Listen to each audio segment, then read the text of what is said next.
uproot you! And Shroud! I'll bury you!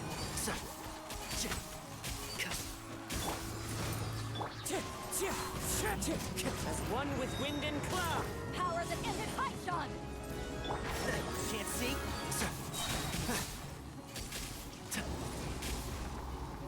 I hear everything!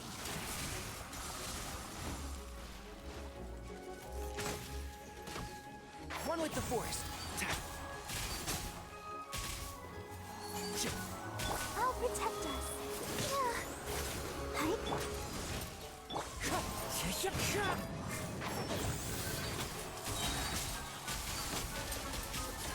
Let's nip that in the bud.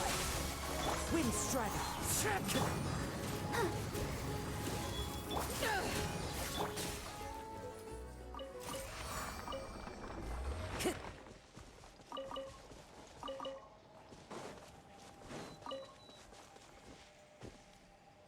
Hello.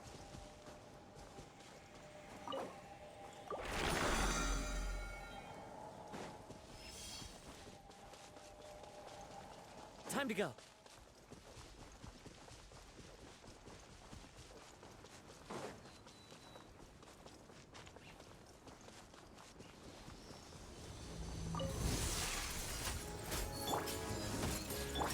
Into the wind. Can't see?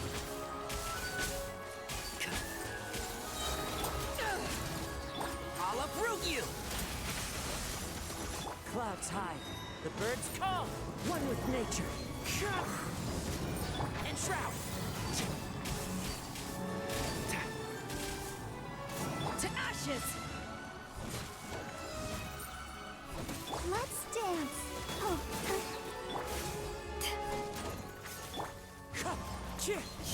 One with the forest. Let's nip that in the bud.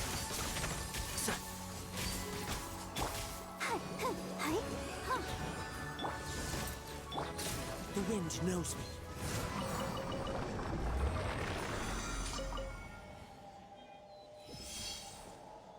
Zethan wants me to get further in this game. Right now I'm spending my stamina to get resources before continuing.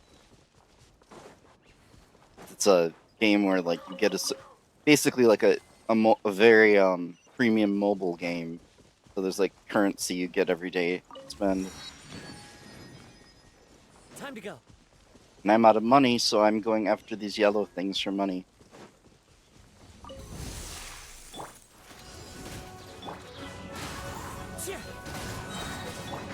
Can't see? I'll uproot you! Wind Strider.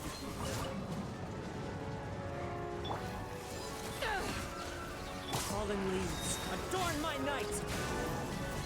And Shroud!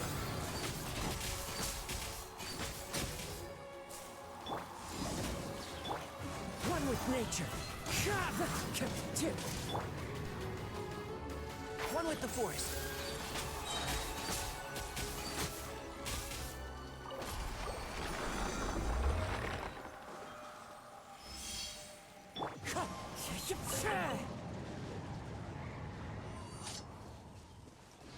Yeah, obviously you have 4 characters, and you only have one at a time. You can switch between them. And they have normal abilities. They have their elemental skill, which is different for each of them. Like his does that. Hers heals. Hers is like a shield. And his is this arrow thing, which is the main thing. And then they have elemental bursts that build up over time, which are the like colorful icons to the left of the characters.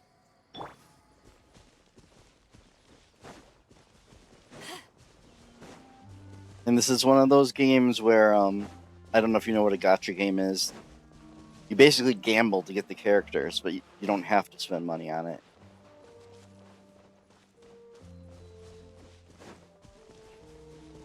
How far away is this thing? Very far away.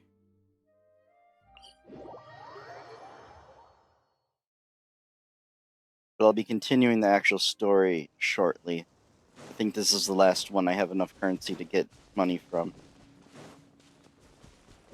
Oh, and if it isn't obvious, this game world is big. Like, when it came out a few years ago, it was just this area here and down here. And then they added all this. And then they added all this. And then all this. And now they... Oop. And now they added this down here. Which I haven't explored all that yet, because it's brand new stuff. But I played it a little bit when it came out, but then didn't play it for years, so I'm catching up.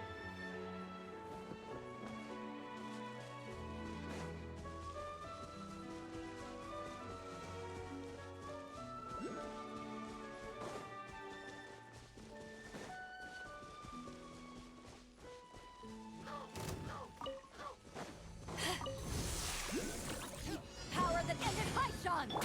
And Shroud. You know, it's interesting. The game acts as if it's only the main character with you. And sometimes it really doesn't make sense who you have with.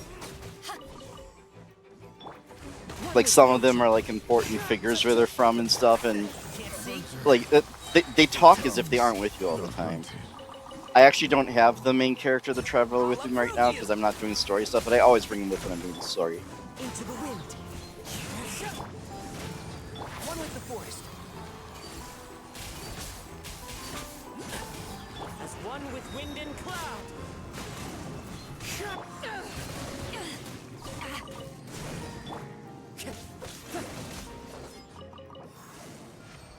Yep, that's the last one I can do. Now we'll let Zethan know that I'll do the story now, because he's been for that.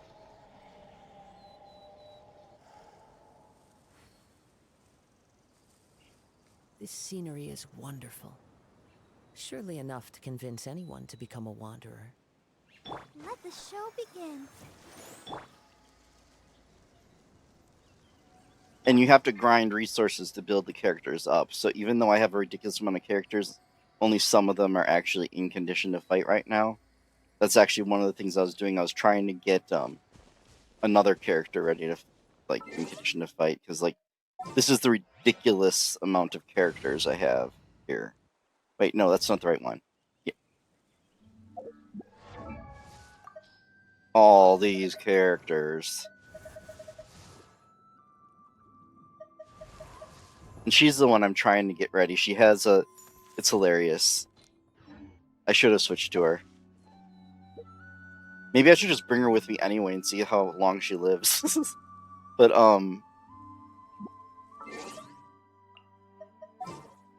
her ability is hilarious. I don't even want to explain it. The Spina's on the case. It's not just novelty. It's fun to use, too. She has an umbrella shotgun. Another test subject. Attack! That's the way. This one's got your name on it. Yeah, she's doing 200s. That's she's not in a condition to fight. The wind knows our character. This one's got your name on it. Suffocate. Well, she also has a sword, but her main thing is her umbrella shotgun. Where'd he go? Have a little taste. There, I guess. Hey there. Frogbear is Zethan.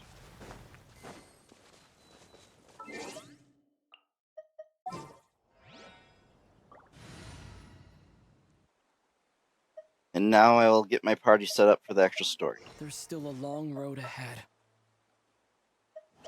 Let's go gather some samples. And the Traveler can be either this guy whose actual name is Ether, or a lady who I think her name is Lumine, if I'm saying it right. Oh, I'm sorry. Yeah, you're right.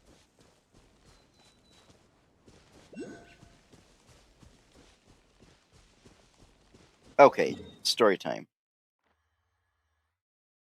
It says to leave the opera house, but I kind of teleported out.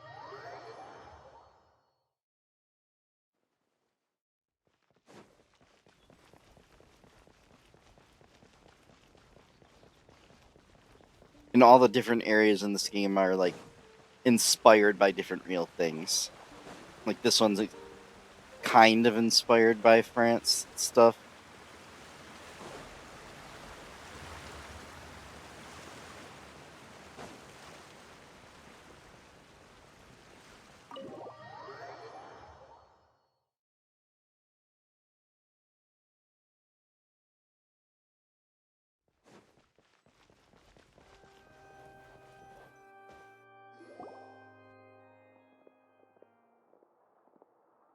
Hey there.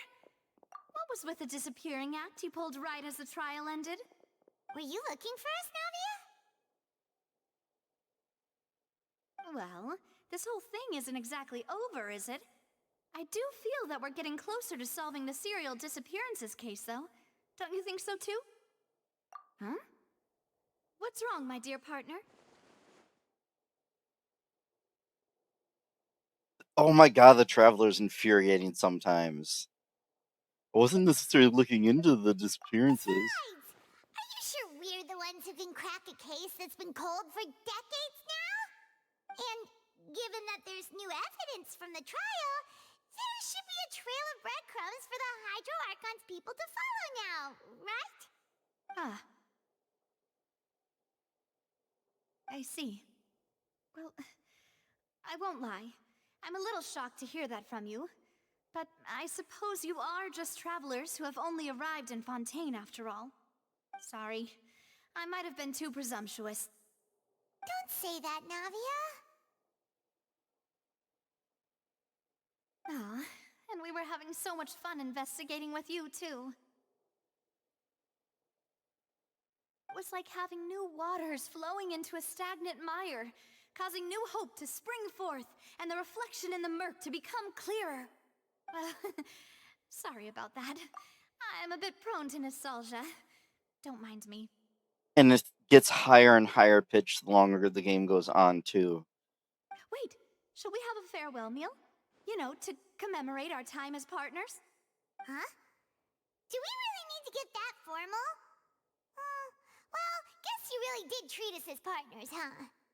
Well, I'd just like to have a proper ending to every important memory. That way there are no regrets later. Anyway, it would just be a meal, so it shouldn't take up too much of your time. You don't have to twist Paimon's arm. If Boss Navia's treating, count Paimon in! Oh, wonderful. In that case, why don't we return to the court of Fontaine and head to the Hotel de Boer? I believe we'll make it just in time for dinner. All right then, let's have our farewell meal!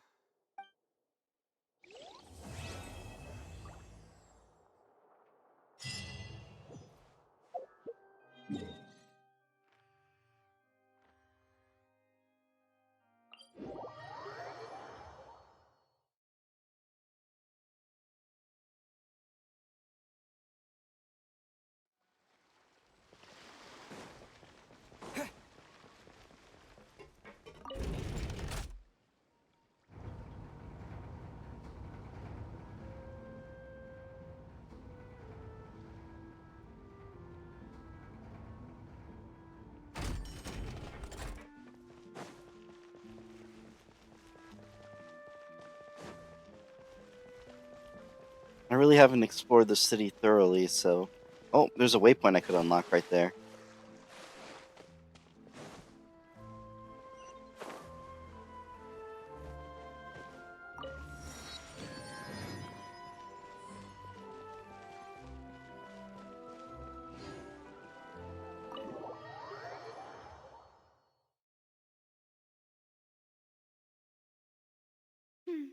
I came here several times with my father when I was little, but stopped eating here as often after growing up.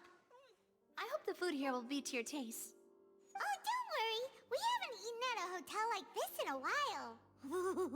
Paimon's getting excited already. In that case, I'll go order for us first.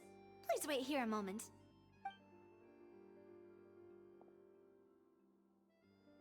Ooh, everything looks so good.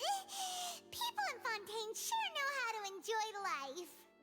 Why, of course. Go ahead, try whatever you like. If the food's good, I'll make a group reservation for the rest of Spina di Rosula next time. And if it's not? Well, then I'll still bring everyone. Albeit with only one dish per table. You, sure have your own way of doing things. Oh, we called this a farewell meal, but we could also treat it like a victory feast, right? We did just win that case after all. Oh, true. Very true. In that case, boss, we'll have another 2 dishes. Huh? Paimon didn't mean that you had to order even more food.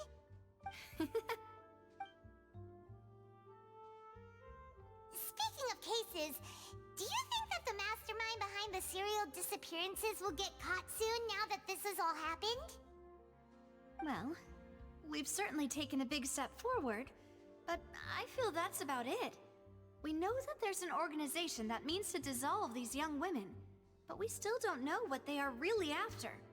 If it hadn't happened right in front of us, Paimon wouldn't have ever believed that a person could be dissolved like that. Right? Yet it was because this was such a preposterous notion that the investigation could never really move forward before. Ugh. If only that guy could have finished speaking! We were so close to hearing who was behind it. In such investigations, even the smallest step can seem like a yawning chasm if the trail of clues is cut off. To be honest, I don't have high hopes for any follow-up that the authorities might conduct. It's not that I don't have faith in their ability, it's just that a different perspective is required in some matters. It's easy to guard against and deceive a single narrow perspective. A shift in thinking is required at such times in order to produce a breakthrough. Which is exactly why the Spina di Rosula exist. Those highfalutin folk are not all-knowing. That's why we exist. To seep into the cracks where filth falls through, where their watch fails them. That's the kind of problems we solve. Seems Paimon thought things were simpler than they actually are. It's all right. Well, this was supposed to be a farewell meal, so I doubt you have further interest in this business, right? Let's talk about something else. Like, what are your future plans? The classic non-option. We wanted to ask for more information, but we haven't had much opportunity to do so. It's just That's a true. log. We didn't have a chance to speak to her after the trial ended. It didn't really seem like the right time or place to do it anyway. I see. So, your primary objective, which has been foiled so far, was to have a chat with the Hydro Archon. I've heard that there's a long line of people waiting to meet Lady Farina. I suspect you'll be waiting for quite a while, considering that you missed your chance today. Yeah, we've heard that she's super popular here in Fontaine, and that it'll be tough getting any of her time. Well, would you consider some more, unique ways? Perhaps even methods of, let's say, questionable legality? Guess that's Spina di Rosula's boss for you. Chock full of sketchy ideas. Well, what did you have in mind? Well, one way would be to infiltrate a performance troupe at the Opera House, only to abandon your act at the play's climax and ask to speak to her after the performance. I'm sure Lady Farina would be eager to see the ending, and would agree in order to finish watching the play, don't you think? That's some serious sharks with frickin' laser beams kind of plan. Could you suggest something a little more practical? This plan seems pretty hard to pull off. We'd have to go learn how to act, and acting's really hard. Alright, here's another. Find a way to conceal yourselves under her bed. Then, wake her up in the dead of night and demand answers. Don't let her go back to sleep until she answers all your questions. I can personally testify that this one works. When I'm sleepy, I'll do anything as long as I can finally get some sleep. That might work, but that's not really the problem. The problem is we don't want to get ourselves arrested. Valid point. I overlooked that part. I was just thinking about leveraging a person's desire for sleep. All right, no more joking around. perhaps you could... Oh, I don't know. Cut the line when she's on a break. You did defeat her in court, clearing citizens of hers from false accusations. False accusations she had nearly upheld personally. I imagine that she feels quite ashamed about the whole thing. You mean that if we catch her while she's on a break, she might be too embarrassed to refuse? Oh, that does make some sense. Why don't we give it a try after this meal? You know, strike while the iron is hot and all. Huh? Paimon, did you drink my Fanta? Was this your drink?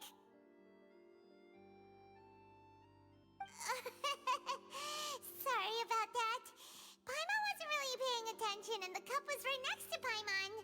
Would you like to order another? No, it's fine. We're just about done here. Alright. Honestly, Paimon wouldn't recommend Fanta anyway. It tastes kind of salty and icky. Oh my god, you're just trashing the food? Is that so? Huh. Well, in that case, we'll have to blacklist the Fanta here then. If we're all finished eating, then I'll go pay. Yeah, we're stuffed. Thanks for the treat, Navia.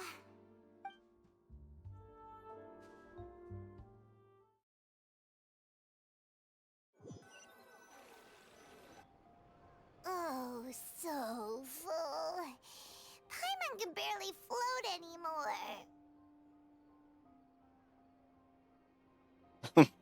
Wow. Nah, that would be so... normal. You know, like you. Okay. As for expenses this month, we're left with... Hey, Navia, what are you doing over there? Oh, nothing. It was just a meal, you know? Nothing the Spina di Rosula can't cover. Let's get ready to try to meet the Hydro Archon again. Bye, Navia! So this is goodbye, huh? Well, if you do encounter any other trouble in Fontaine, you're always welcome to contact the Spina di Rosula. I'll give your requests the highest priority. In any case, I wish you smooth sailing. I'll see you again, partner. See ya!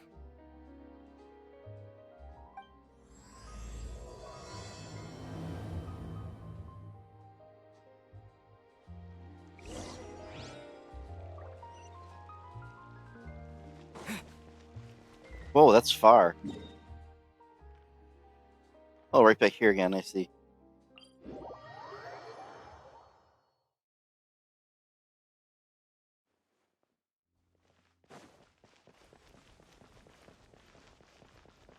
Actually, slight detour. That will only take a moment. I picked up a bunch of Hydroculus, so I want to turn them in.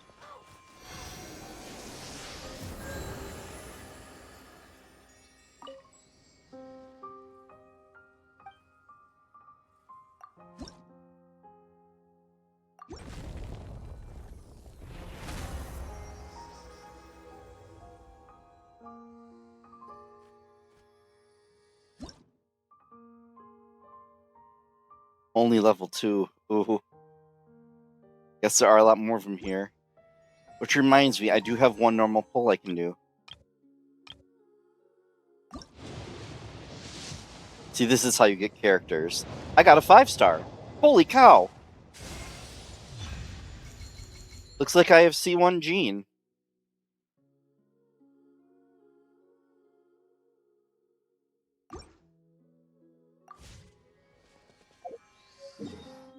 C1 is when you pull a character more than once, you unlock constellations that make them stronger. And pull means get, like I just did.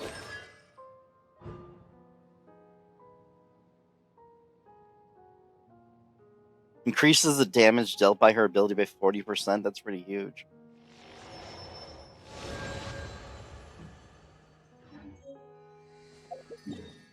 Well, I'm glad I did that little detour. Now back to the story. I suppose I could try putting Jean as my healer now.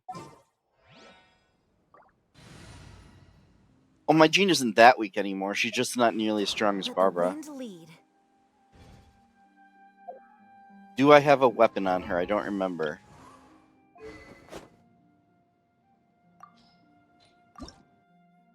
Yes, I even got to level 90. Yeah, I was working on leveling her when you were in Alaska.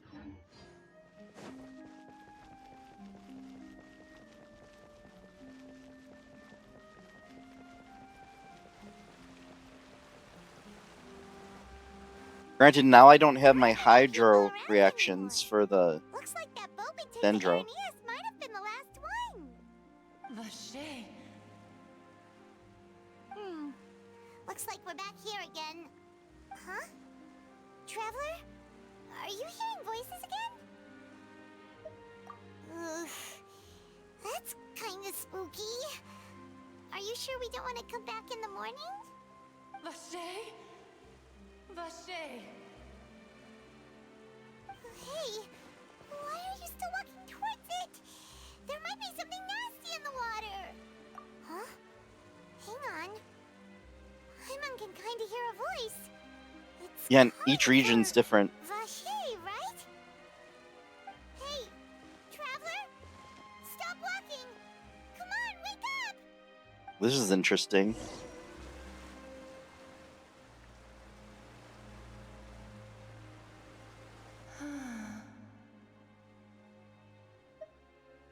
Vacher, are you my dear Vacher?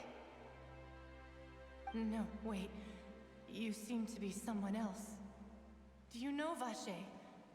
Do you know where my love is? I would have never guessed this is what was talking to me. Ever. Ever. Wait. Who am I? I'm very sorry. I fear I do not know. My memories feel like they have been washed away like a flood.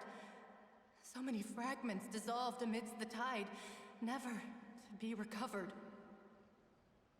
How much have I lost? How many things that I once held dear while on land have I since forgotten? Yes, that is what I was once. But now, I am but the consciousness of one who is lost, therefore. Oh, so they turn into oceanids, or however you say it, when they dissolve. I do not know how I came to be like this either. I only vaguely remember being covered in light blue water, and then all grew dim. I also remember going to many places. I loved adventure, loved exploring places of peril.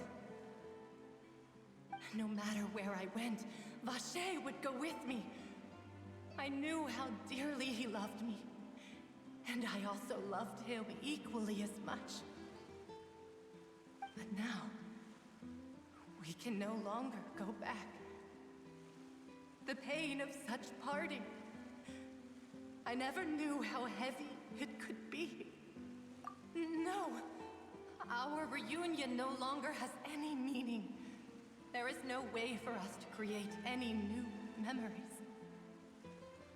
The thought of me gives him no succor, so let it lie forgotten beneath the waters. I only know what succor means because of EverQuest.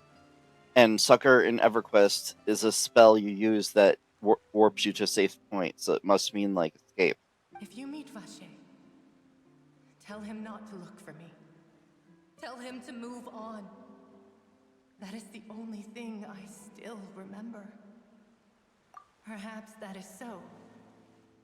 As I was submerged in the waters, losing consciousness, I saw Vacher above the surface. His eyes were filled with such sorrow, such longing. If only I could have comforted him, told him that I did not suffer. Indeed, I had felt a great warmth. Have a good night. Is that what you call it? Dissolving? If anything, I consider it a form of release. It was a state of neither fear nor frenzy, with only an endless peace. like the water's still surface. I could also liken it to being a thirsty person who drinks water for the first time, and only then sees how they have lived for so long in a world of endless want and anxiety. I think I hear your companion. It's time for you to go, I think. Farewell, then. I am glad that you were able to sense my presence. Remember, if you see Vacher, tell him not to seek me out any longer.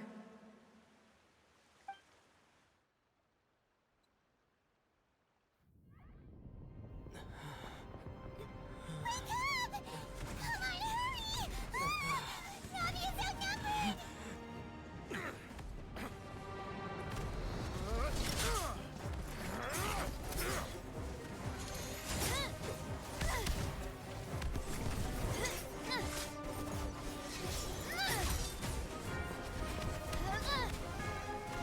Demoiselle, look out!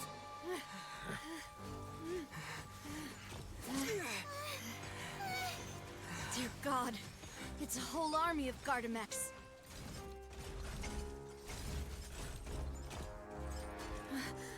Chlorand?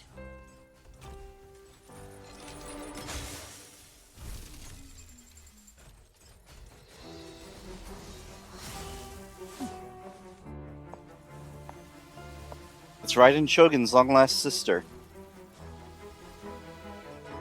Quick, now's our chance!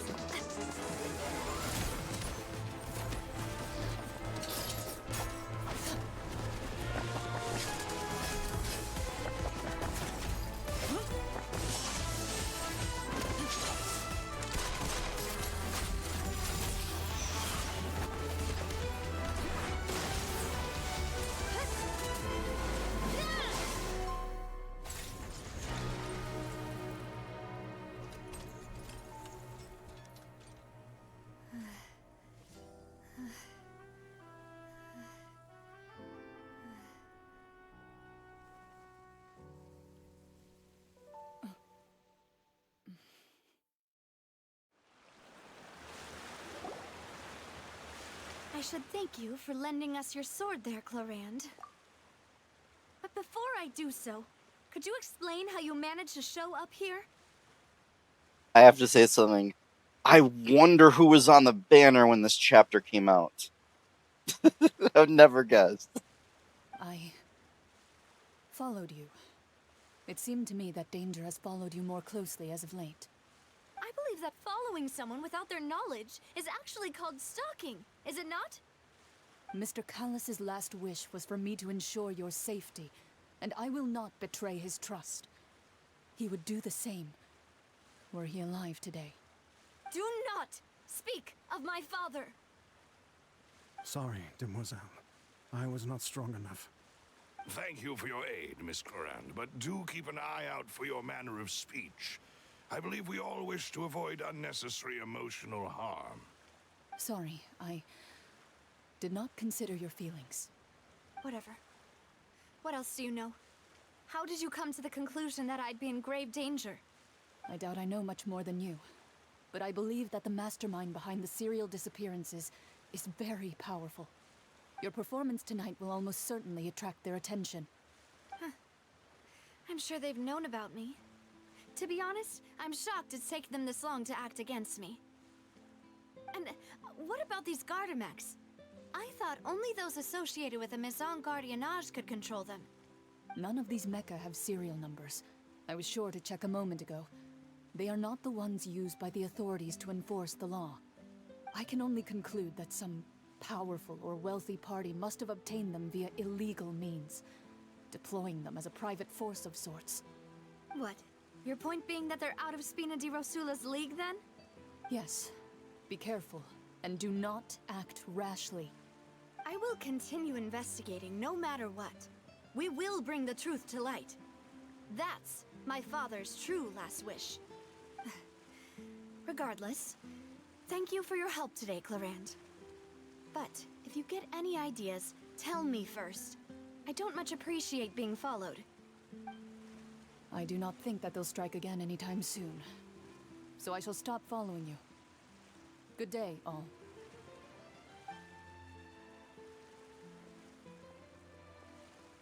Right. I suppose that's the best news we've gotten today. I kind of wish I did develop Navia sooner, but oh well.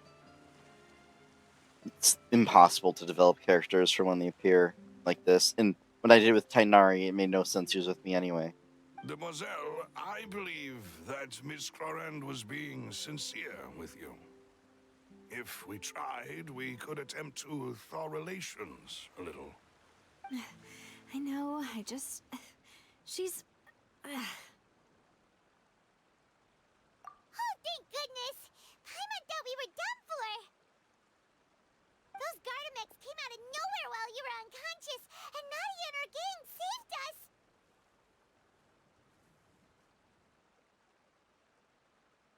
Oh, and there was that champion duelist named Clorand who came out to save us too! We got lucky there. Paimon probably couldn't have fought them off otherwise. Oh, come now. Forget all that polite talk. That wasn't really a farewell meal we had back there. Not for me, anyway. In truth, I hope that every meal we have together shall be a victory feast. It would be hilarious if Paimon was secretly actually really powerful and she just never tries to fight. As such, we're still partners. There's no need to thank me. It will take 50 years for me to match Demoiselle's magnanimity.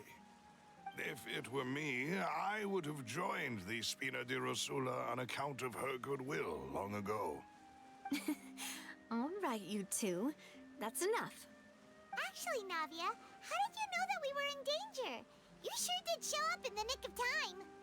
Well, to be honest, you're the one who tipped us off, Paimon. Huh? Really? Paimon contributed somehow? Cool, Paimon's even more amazing than she thought! Yes, all thanks to you grabbing my drink by mistake. How did that help? After we parted ways, I was on the way back to one of our bases when I suddenly thought of what you said. That the Fanta tasted kind of salty and icky. Fanta only comes in sweet flavors, so how could it have tasted salty? The color of the drink, if I recall, had also been a bit off. So the Fanta had been spiked with water from the primordial sea? Yes. So Wow. if you hadn't drunk that cup for me... Spina di Rosula is preparing the grandest of awards for you as we speak for saving the boss. Huh. Really? I sent people to Hotel de Boer to investigate, but whoever did this left no trace at all. That's when I figured out that you might be in danger and hurried here as quickly as I could. But why would they go after us too? All we did was defend Linny in court and help clear his name. Ugh, now we're caught up in this mess too, aren't we? Well, you did foil a plan that they were probably pretty proud of, and almost got their name in the process. Speaking of which, did anything strange happen when you drank the primordial seawater? I'm lucky I've never run across whoever the culprit is. Just lucky. Well, it can't be a coincidence that the traveler fainted just now. He said that he heard that voice calling for Vache again. Oh, and this time Paimon heard it too, but it was real faint. Does this situation have to do with the primordial seawater then? The obvious answer would be the doctor, but he was just heavily featured in Sumeru, so I don't know. Does that mean the primordial seawater raises someone's sensitivity to hydro when it's used on people who are not from Fontaine? That doesn't sound like too much of a bad thing, to be honest. New intel? While you were out cold? Well, let's hear it, shall we?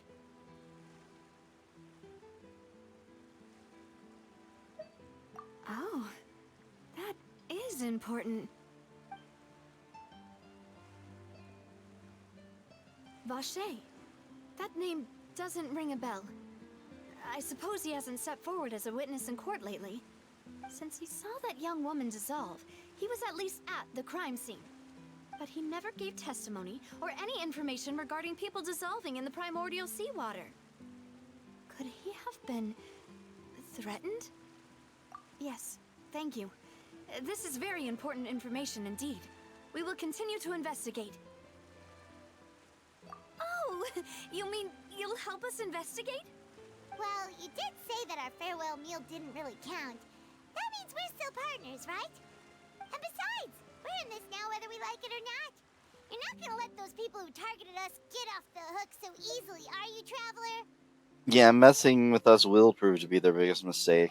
Demoiselle, do try not to look quite so pleased. You are the face of Spina di Rosula, after all. You talk too much.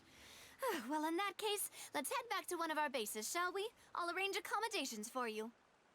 We also have some plans to go over, and hopefully we can deepen our bonds as partners. But we'll take that one step at a time, I guess. Don't worry, you two. With us around, our base is definitely secure.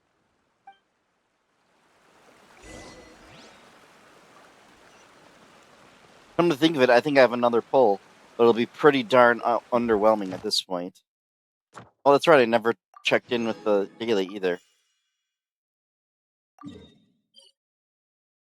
Oops.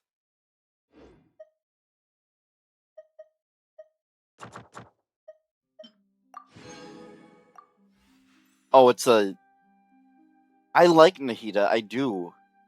But I say it every time, I have to be choosy, so... Oh well.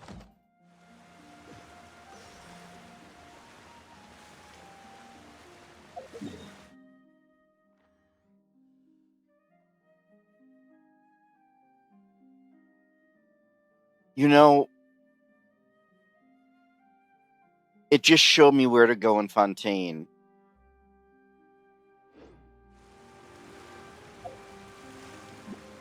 The pity number itself isn't high yet, but my next 5-star is guaranteed to be the Banner character.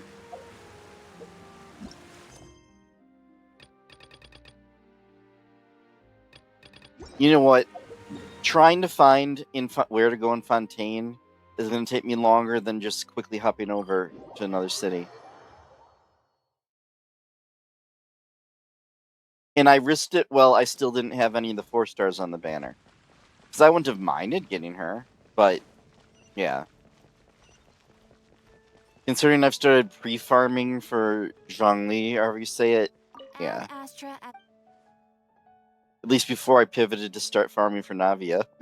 So I get nothing done. Thank you for Add Astra.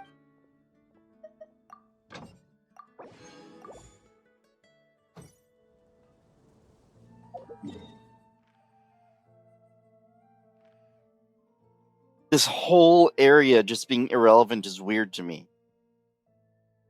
Like, it's not even mentioned as far as I know in anything I've done. I don't even know when it exists in the story.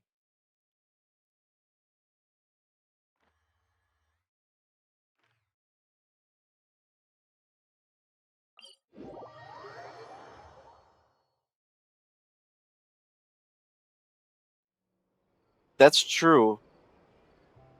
But that place has its own special mechanics. It has these weird fish cannon things that fire you.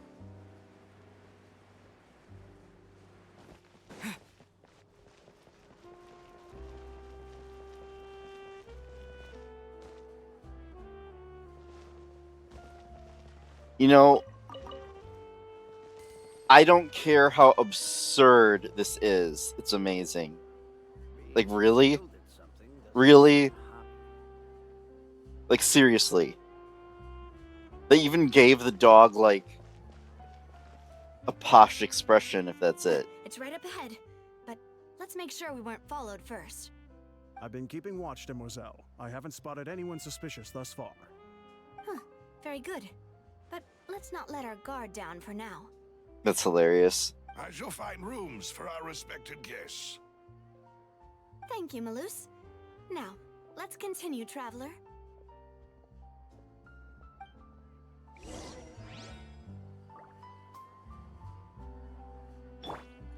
Oops.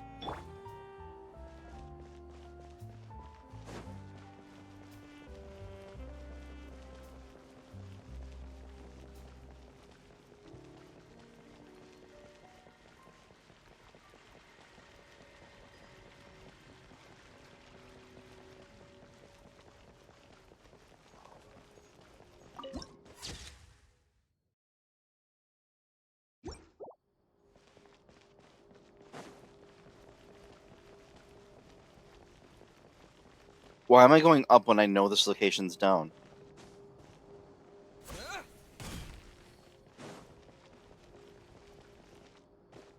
Interesting. So there's something below me here?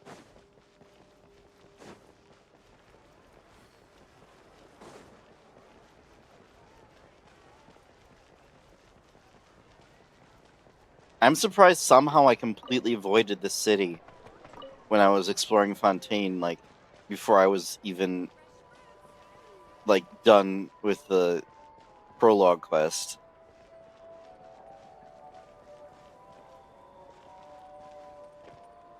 For some reason, hearing this reminds me of Grand America.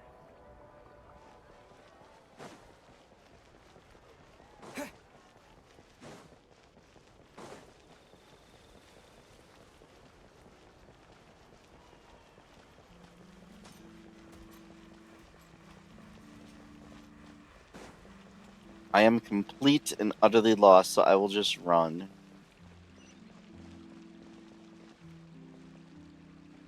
Interesting.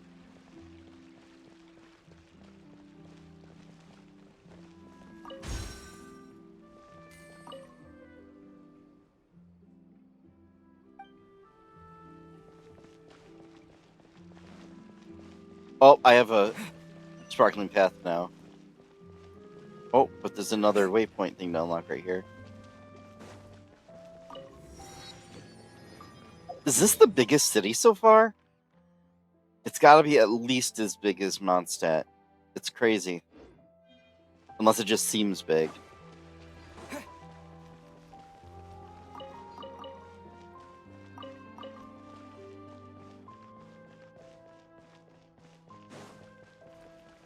Wait, where'd my sparkles go? Okay.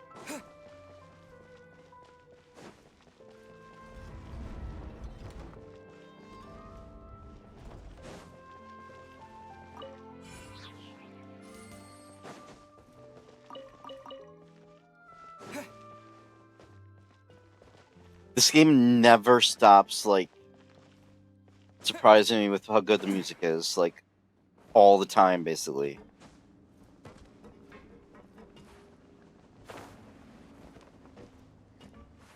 This is way further down than I would have imagined.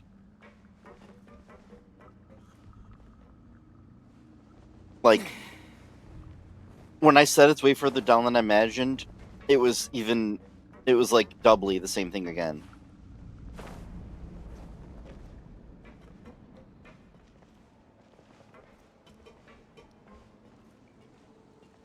Hello, random person who doesn't talk.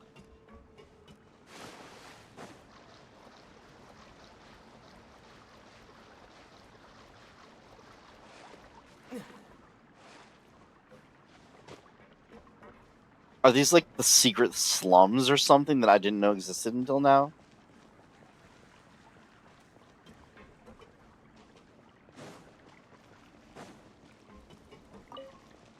God, that's so gruesome.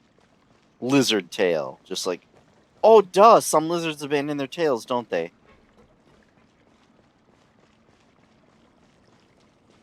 I'm just gonna, like, yeah.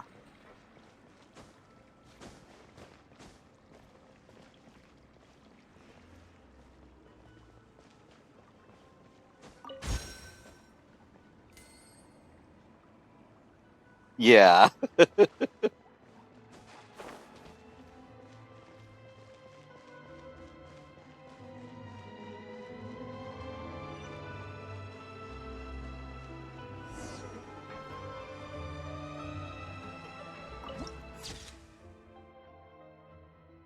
Land of corroded shadows and tainted currents.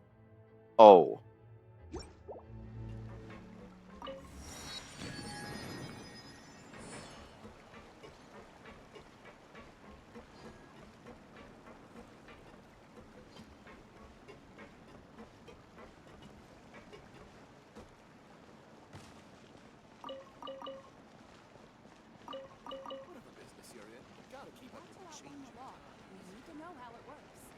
Legal advisor? Legal advisor?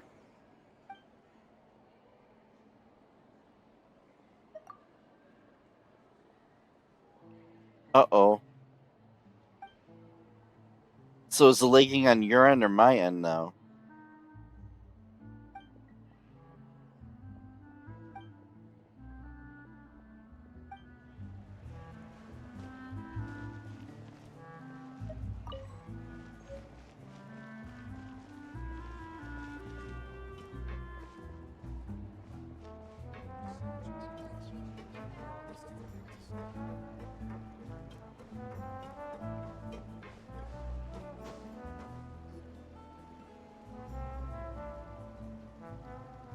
So, this is your base?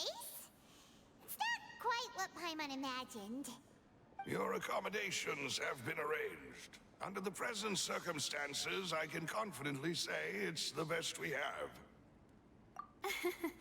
Well, our funds have been a little tight lately. After all, we don't allow illegal or unethical profiteering. In fact, our funds often come from citizenry who support us. Seems like it's tough times for everyone. But if you have the support of the people, that does sound like it's worth it. To be honest, our financial situation was a lot better back when my father was in charge a few years ago. I'm afraid I'm not quite his equal. Your father... He was the previous boss of Spina di Rosula, right? How did he... Demoiselle, if you'll allow me to explain. No. I'll explain it myself. I suppose I couldn't run from this topic forever. And as partners, this is something I hope they can understand. My father's name is Callus. Yes, the same one they call Callus the Unfaithful in the streets. 3 years ago, he was accused of murdering his own friend. But he chose a duel to defend his honor instead of standing trial. He died in the duelist's ring. Oh no. But I do not believe my father was a murderer. I'm sure he was set up. At the time, I believed that if he only stood trial and was duly investigated, something amiss would crop up and prove his innocence. But strangely, he not only requested the duel himself, but rumor has it that even after being seriously injured, to the point where he could be deemed as having lost the duel, he refused to surrender, determined to die in the arena. 3 years later, I still don't understand why he did that. How could he protect his honor if he's dead? If anything, he gave up his chance to defend himself. The closest piece of info I have is that my father had been investigating the serial disappearances case at the time of his death. Ah, so that's why you're so determined to get to the bottom of that case. That's right. I've also tried to investigate the murder my father was implicated in, but I haven't found a single new clue in my countless reviews of the investigation records. However, I believe that if the murder case is related to those behind the disappearances, they must know something. I must know what really happened. Was my father coerced? Framed? Even if he really did kill his friend, I must get to the truth. If only he'd been more open with me when he was still alive. He even hid the fact that my mother died due to complications when giving birth to me. And now, here I am investigating his death. You really are a handful, aren't you, Papa?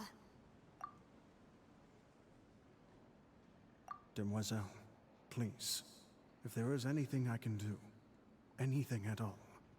I also will never believe that Master Callus murdered anyone. There are none whom I respect more than the two of you, Demoiselle. What does demoiselle mean? I've heard mademoiselle, but I haven't heard that one before. Master Callus did so much good in life, yet all it took was one murder case for him to be dubbed Callus the Unfaithful. Even our supporters decreased greatly due to that incident, hence our strained finances at present. Wait, if Callus was such a good man, wouldn't people at least be a little suspicious when he was accused? No. Perhaps people just revel in that kind of drama. It's not something exclusive to people from Fontaine, really. Everyone's like that. People love watching the evil turn over a new leaf, but they also enjoy watching good people fall into an abyss from one slip-up just as much. But how could... Never mind. If Callus was really falsely accused, we have to find the truth. He didn't deserve to have that happen to him. There is one other thing. Master Callus's opponent in the duel was Ms. Clorand. Oh, her? Well, then, isn't that as good as saying that she was the one who killed him? Yeah, that's not the sort of thing that you can just let go and move on from. Ms. Clorand has always placed great emphasis on the honorable nature of the duel. If her opponent doesn't yield, she will not stop either.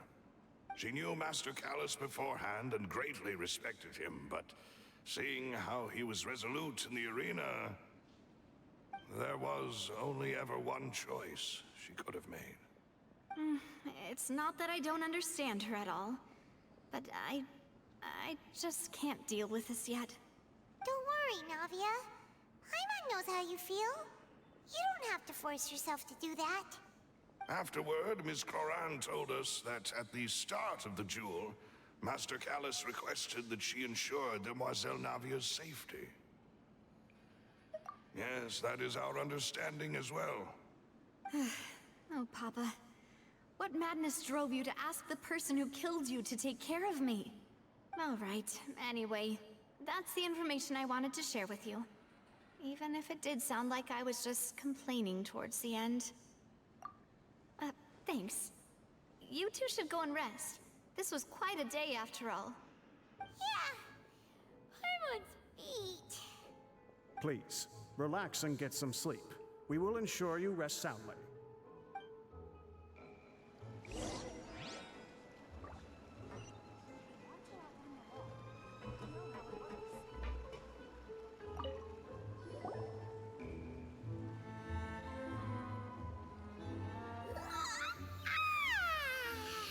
Paimon slept so well. This place feels almost too safe. Huh? Navia? Where did the other two go? I sent them back to Poisson. It's Spina de Rosula's place of origin, and where we have our headquarters. There's not much for them to do here at the moment. Paimon gets the feeling that you're just trying to get them off your back. But never mind that. When did you get back? Were you waiting here the whole time? No, I just returned after going out for a while. I did some investigating yesterday regarding the name Vacher. Wait, so you didn't sleep at all? How could I after having such critical new evidence appear? Guess Paimon wasn't speaking for everyone just now, huh? Unfortunately, this name seems to have been wiped from existence. It doesn't seem to have a match anywhere. I suspect that those behind this have already taken steps to hinder an investigation from this angle. But that does prove that this Vacher person is a key witness in the incident. Does that mean we're too late, though? No. There is one ray of hope. One place in Fontaine that they would find almost impossible to threaten, no matter how much they wanted to. And that is the archives kept by Chief Justice Neuvillette. A place where detailed files on all the cases in recent years are kept. If the Oceanette you met is one of the young women who went missing recently, we should be able to find some related information there. So Neuvillette maintains an archive of case files? Whew. Guess that's the hard-working Chief Justice for you. In that case, let's go talk to him, shall we?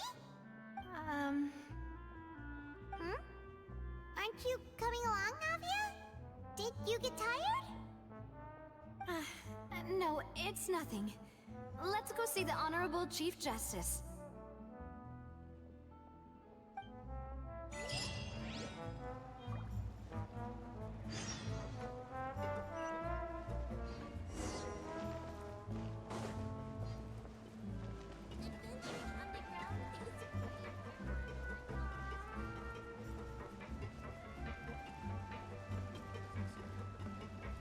Wait a minute, this is gonna lead me to climbing out, isn't it?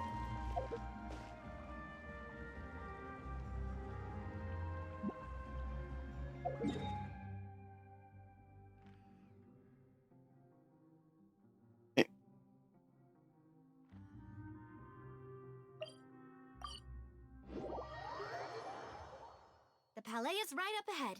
Come on. Well, that was a nice coincidence.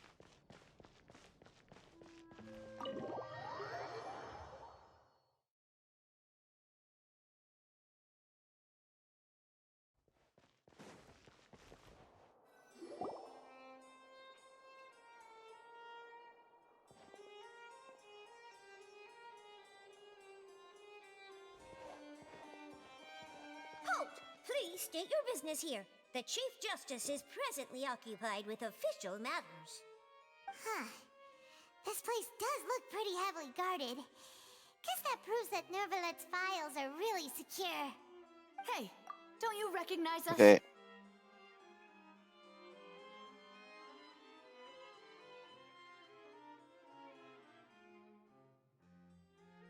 I'll have some tomorrow. Thanks.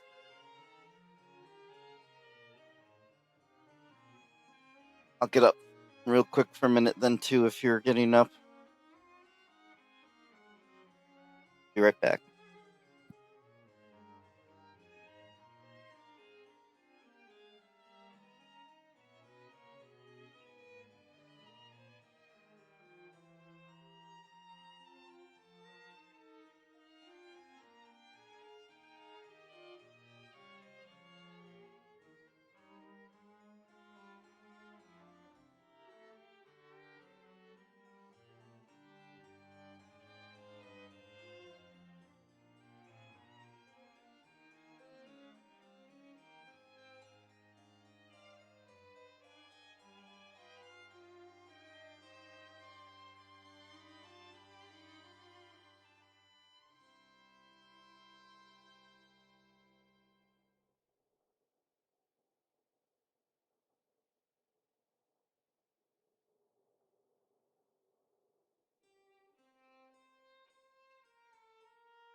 Huh? Who are you? Just to be clear, I don't care who you are or who you might be related to. Our rules make no exceptions. See? They've got great discipline, too. Yep, yep. Anyone can tell. If you're here just to crack jokes, I can point you towards the exit. Unlike some, we're busy, so please leave if you don't have a reason to be here. No. What I meant to say is, shouldn't you remember us from a few days ago? We were at the trial of the great magician Linny. Oh, yes, I remember. I read about it in the Steambird. You must be Linny's attorneys. It's all coming back to me now. We're here today to report and archive some information on a follow-up case. Huh. Is that even a thing? Of course. Don't worry. We're here on official business. You can trust us. All right then, I'll let you through. The Chief Justice is just inside. Thanks so much.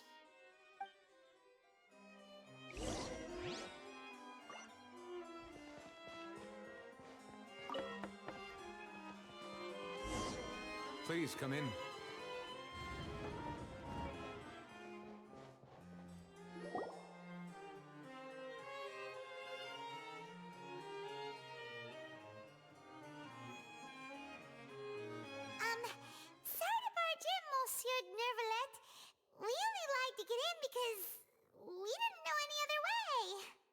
It's all right.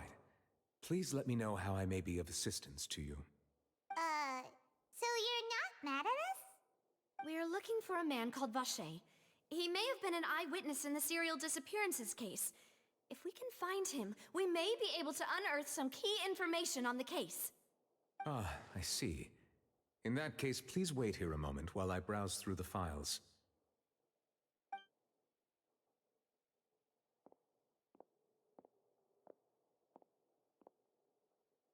Who knew that Neuvillette would be so easy to talk to?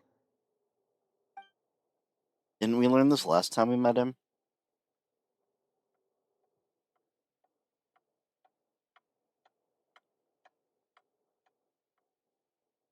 Unfortunately, I'm quite certain that no one by the name of Vache has been involved in any case, criminal or civil, in the past several years. Oh, There true. are no records of him either in the files or in my memory. Traveler, what if it was really just a dream? Is that so? All right then. Thank you so much, Monsieur Neuvillette. We'll take our leave now.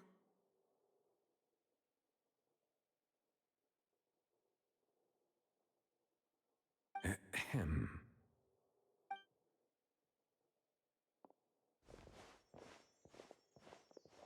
Miss Navia, I can understand how you feel. Your father, Callus, was a truly exceptional man. We deeply regret his passing.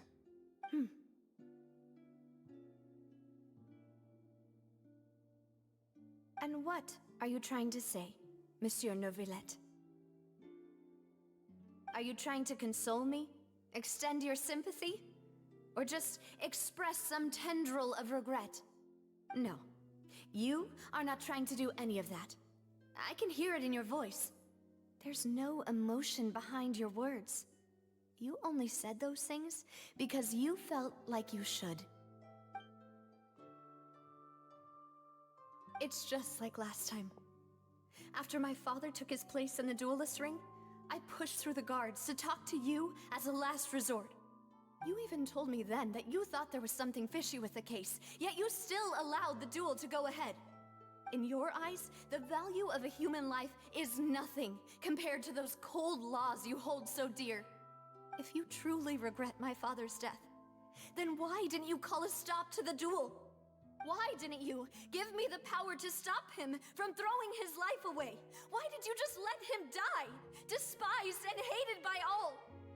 Everything was hanging on a thread at that moment. Just the tiniest effort could have changed everything. There are still so many things I never got to tell him. So many questions he still owes me answers to. If you really have no heart, then just look me in the eyes. I, Navia, will show you the true meaning of regret. I'm sorry, Miss Navia.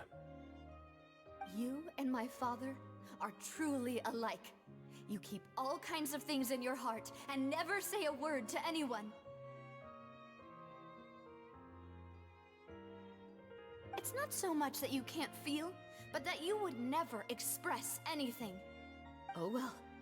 In any case, everyone already knows full well the apathy of the Chief Justice.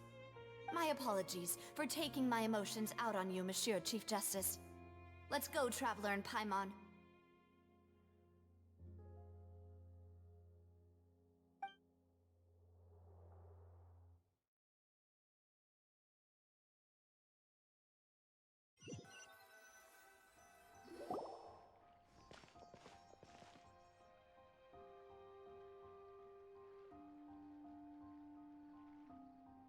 Navia, are you okay? I'm fine. Rain. It's raining. You're right. Wasn't it still sunny when we went into the building? And there shouldn't be any active trials today. How strange.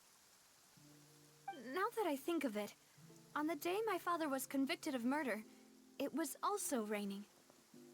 What is it? Did you think of something? Yeah, he was outside. It was uncovered and the rain could fall there. Why? Do you think the rain could have affected the crime scene? That thought has occurred to us before. We've even expanded the search area to try to account for that, but didn't find anything of value. Oh? Wait. You don't mean... So you're saying that the true murderer could have been turned into water? And then got washed away with the rain? Yeah. And if that's what had happened, then no one would have believed your dad, even if he explained what he saw to the authorities. I really think I found a true genius for a partner.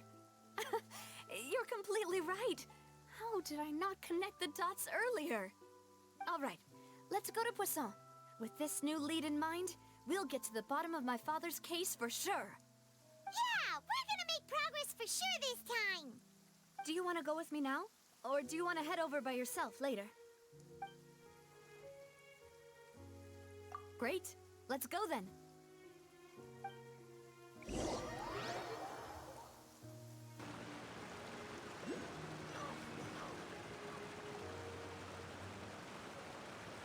That had to have been a response to how long some of the earlier quests just keep you in the quest. So they gave you an out.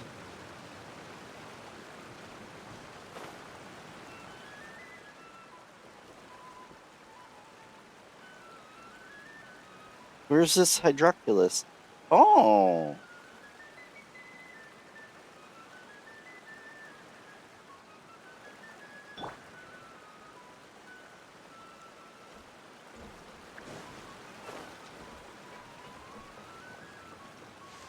This is a bit of a detour, but I want to get it. Well, I noticed it was there right away.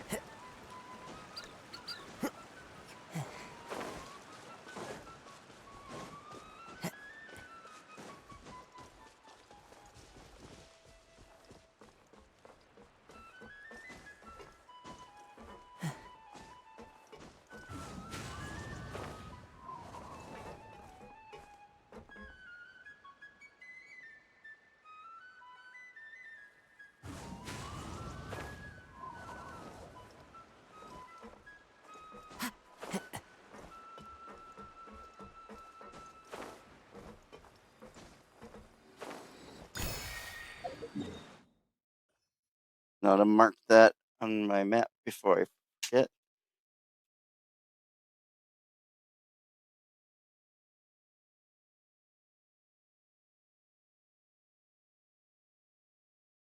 I didn't pay attention to what part of the world I'm in. Okay, so it's the central middle island.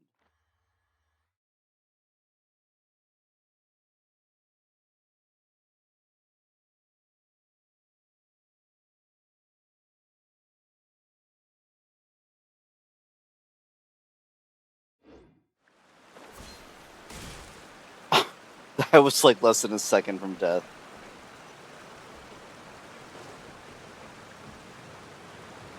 As I say every single time, they use vertical space. I like that.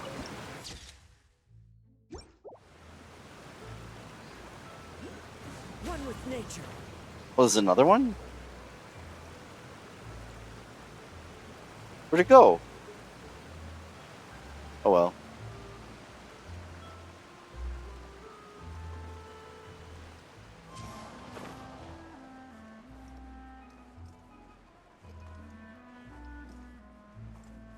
Yeah.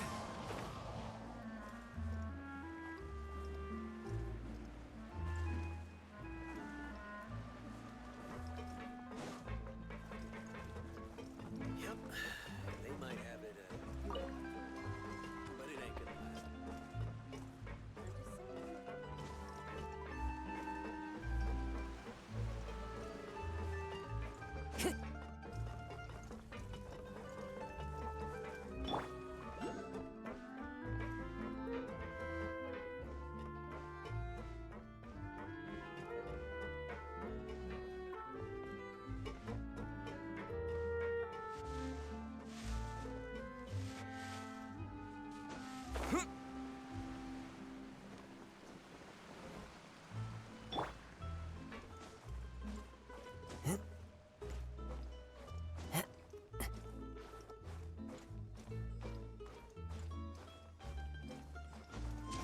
follow the wind.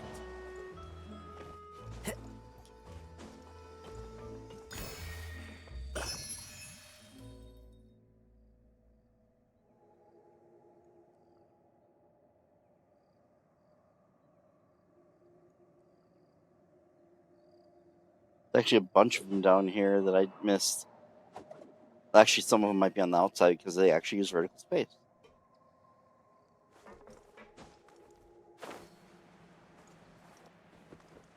Wait, I wasn't even in the right place? How did I not notice that?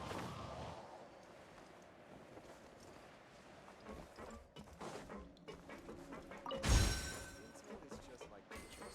You gotta invest a lot before you can start earning.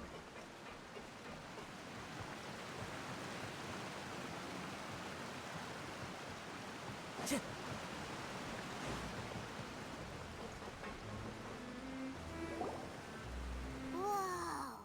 What a huge ship! Why would a ship be anchored at a place like this? So that's why she has a big ship wheel on her outfit. There's no need to be so surprised. Oh, two. While it may look like a ship, it's actually Spina di Rosula's headquarters. My father was the one who asked for it to be built like this. Perhaps our taste in exterior design is the only thing we occasionally had in common. A gigantic and glamorous ship embodies discovery, opportunity, ambition, and conquest. It symbolizes Spina di Rosula's bright and limitless future. And Paimon thought you were bluffing when you said Spina di Rosula had a glorious past. Paimon was confused why a group with such a history would live in the sewers. But now that Paimon has seen this ship for herself, she's been convinced. Well, Poisson is where Spina di Rosula began, after all. It's our main base, our home.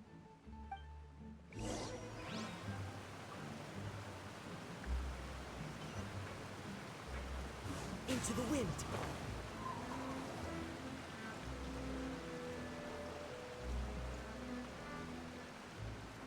Yeah.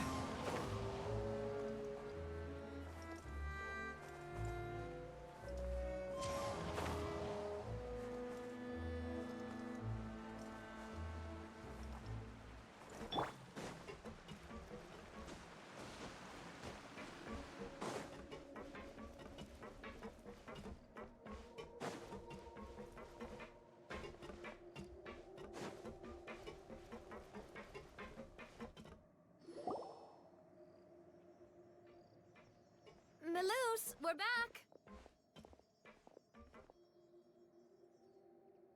Apologies for the wait, demoiselle, and our most important partners.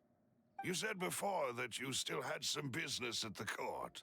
What brings you back to Poisson so quickly? About that.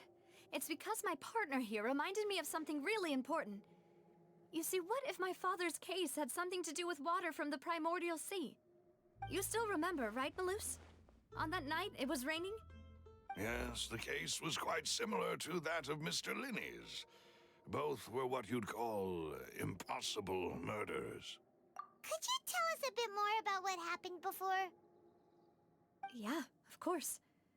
Many years ago, something called synth began to gain popularity in Poisson. At a glance, it was a kind of drink that could excite your mood and produce many pleasant hallucinations. Wait!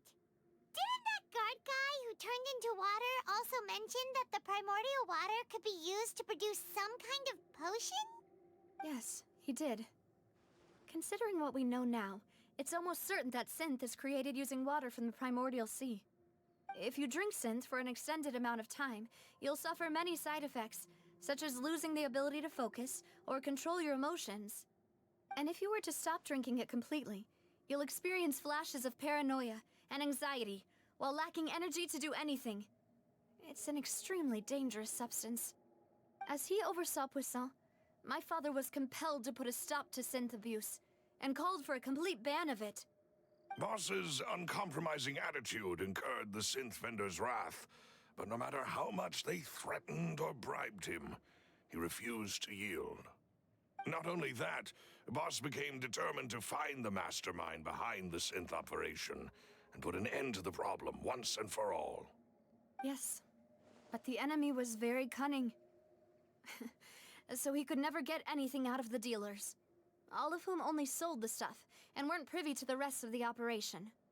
Recognizing that, my father decided to contact the dealers in secret and cultivate personal relationships with them. Finally, he was able to convince someone to become his informant. The man's name was Jacques. He felt greatly ashamed about his work after seeing many families destroyed by synth abuse. That night, my father hosted a banquet at his countryside estate. He planned to meet up and exchange information with Jacques over some food. But then, we heard 2 gunshots from the courtyard. We raced to the scene and found my father, still holding a gun, and Jacques, who was already dead on the ground. Huh? How did that happen? Aren't they on the same side? Sounds just like Lenny's case, doesn't it? In both cases, the culprit seemed obvious, but neither appeared to have any motive at all. I'd argue Lenny's case was not nearly so obvious, but whatever. Looking back on it, though, I now believe the most important clue was something we all overlooked at the time. There were pieces of clothing left at the scene. Precisely. It's all thanks to you that I made the connection now. Back then, we all just thought they were some costumes that Jacques used to disguise himself at the banquet. But, considering it now, it's almost certain that they belong to a third person at the scene. With one extra person, we'll also need to reconsider why the 2 shots were fired. You're right. We still don't know what happened. But my intuition tells me that we're on the right track to figuring it all out. I'm finally headed towards the truth. Jacques was an empathetic man who was infinitely remorseful for his past actions. It's unlikely that he turned on Boss with 0 warning. I think this third person is probably the key to the full truth. On that note, however, even though this will not please you, demoiselle, as your and your father's butler, I must still offer a word of warning. Our opponent is insidious and cruel. They are extremely difficult to deal with, and Boss has already lost his life trying to bring them to justice. Even though Spina de Rosula has lost most of its former glory, Poisson has welcomed a new time of peace, and we have been allowed to live out our lives. There is no need to follow your father's path. It would be both wise and in line with Boss's wishes to step back and give up on the case. If that's indeed what he wished for, then he should have told me that himself. Was I not the closest person to him? And yet, I was the one most kept in the dark. What was the point of him dying without sharing any of the secrets he knew? Did he manage to protect anything in the end? Synth is still here. Callus the Unfaithful is still his epithet. And Spina di Rosula is barely getting by. Nothing has changed. Did he think I'd just accept his meaningless death and live out my life just as meaninglessly? I've never accepted that, ever. Not since that day, and certainly not now. I want to find out the real answer for everyone's sake. For the missing girls, for the victims, and for myself. Navia. This is indeed the best moment to act. Your partner appears to be quite reliable, and more importantly, demoiselle, I think you're also ready to take this on. So you do know something else, Malus? Yes, I do. In fact, even before that banquet, Boss already knew of the connection between Synth and the serial disappearances case. But what drove all the tensions to the boiling point was the revelation that you, demoiselle, had been selected as the next target to disappear. What? Boss also didn't tell you that he had been diagnosed with a rare illness. The doctors told him that he had no more than 5 years left to live. And the serial disappearances case caused him great anxiety. 5 years was nowhere near enough time to resolve this long-standing conflict. But once he passed away, all the danger would pass on to you. Knowing all of this, he decided to use one final intimidation tactic before his death. He claimed to have already gotten his hands on some key incriminating evidence for the other side, and even told some members of Spina di Rosula about the details. But as long as you remained safe, he would not share the evidence with the public. If something were to happen to you, then he and all those he told would immediately expose all they knew about Synth and the disappeared victims. Right, so nobody would be able to get off scot-free. As we've seen, Boss's tactic has worked. Even though Boss has been gone for a long time, the other side has not tried to take Demoiselle's life. No, I don't believe it. He never appeared to look sick to me. Actually, they just did try. Are they going to forget that? No father wants their daughter to see them weak and haggard, especially someone as proud as Boss.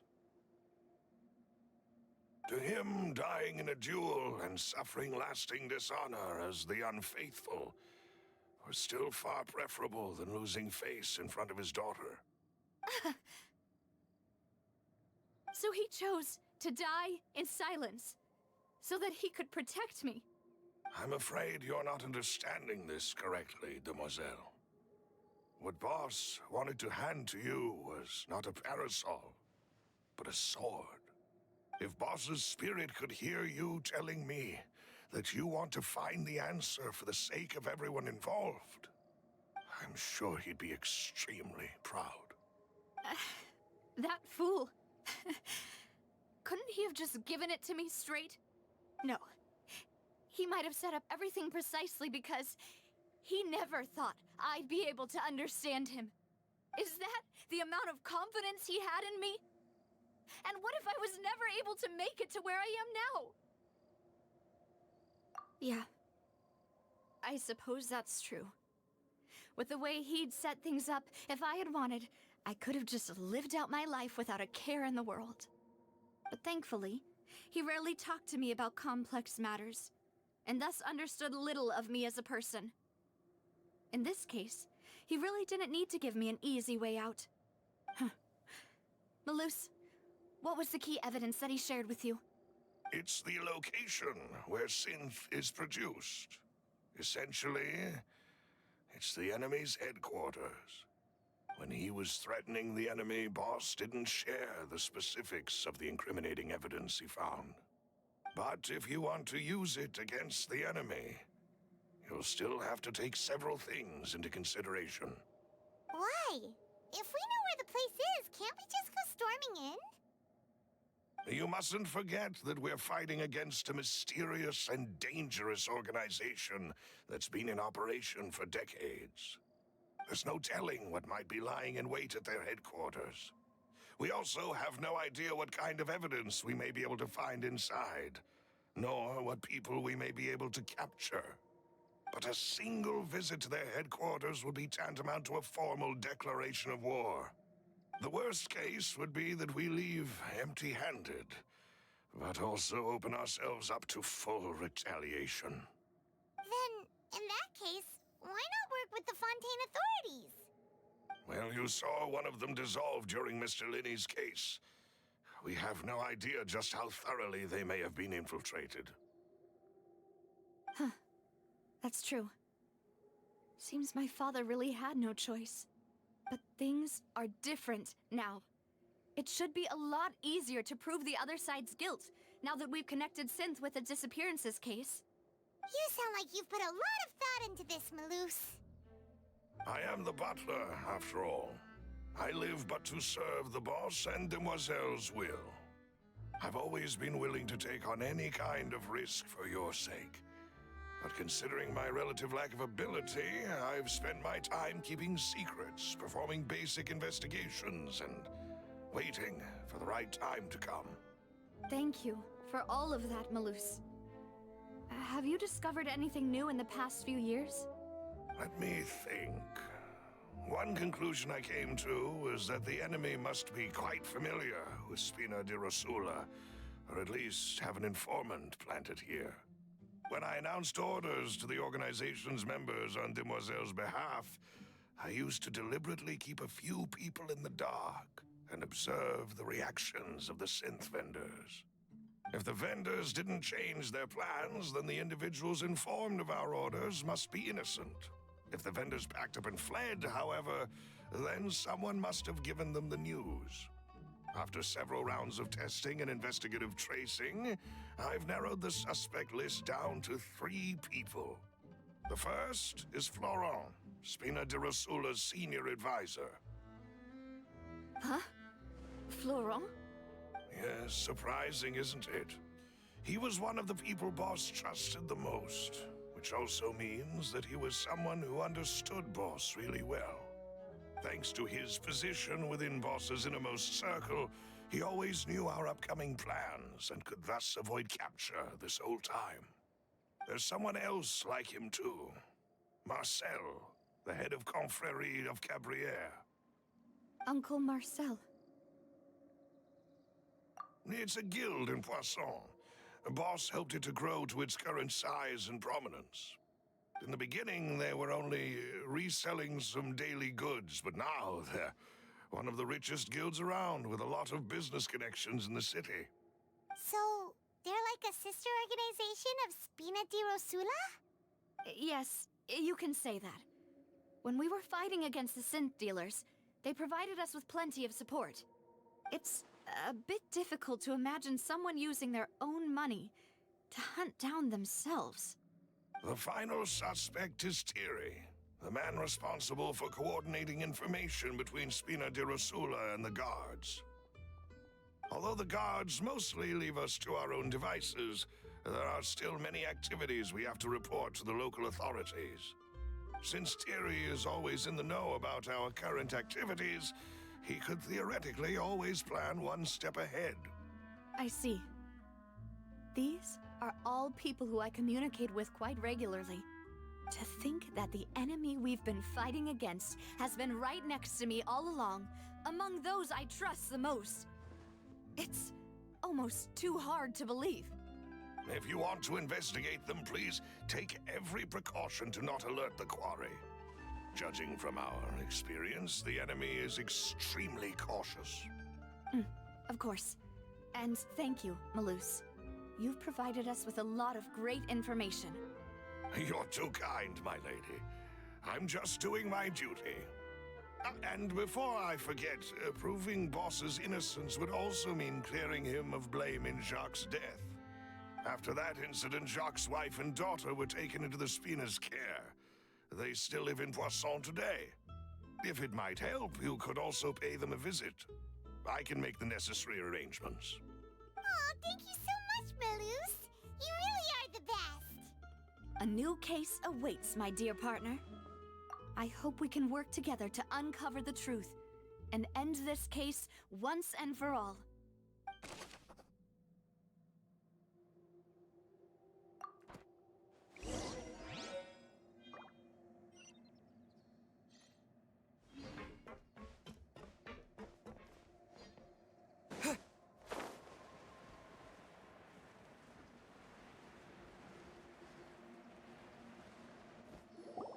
It is settled, then. Please excuse me, and enjoy your conversation at your leisure. Thank you for arranging everything for us, Malus. Excuse me, miss. Do you need anything from us? Oh, Hey, Navia's all quiet. This isn't like her at all. I'm sorry that I only came to visit after all this time. After what happened, I didn't know how I was supposed to face the two of you. Ah, if it's about that, there's no need to apologize. After my husband died, Spina di Rosula sent us a lot of mora and support. I understood your guilt and apology to be genuine. But aren't all of those things nothing compared to the loss of Jacques? I can understand the kind of pain that comes with losing a father so needlessly. You don't understand at all. I didn't know how to face you, because I didn't know what I could possibly bring as a consolation gift. I know only the full truth could bring closure to you. And to all of us. Mm-hmm. I'm sorry. I appreciate the sentiment, but you don't have to carry all that guilt. On the matter regarding my husband, my daughter and I have more or less found our answer already. Would you mind sharing it with me? I really can't believe that my father could ever bring himself to shoot Jacques. I always knew that my husband's money was earned through others' suffering. He told me countless times that if he could turn back the clock, he would never go into the synth business again. He had many regrets, and felt that he took the idea of providing for his family too literally. For the longest time, he thought Mora was everything. So when Mr. Callis came to him with a proposal, he accepted it almost immediately. He tried to be as careful as he could, but even so, he was still found out by the higher-ups. They found out about his betrayal? Papa didn't say that exactly, but Papa did tell me that I should never be ungrateful. Before he left that day, he told me that he had no choice. It was only later that I realized it was his final farewell to the two of us. I don't know that for sure, but you could say that's the conclusion I eventually came to.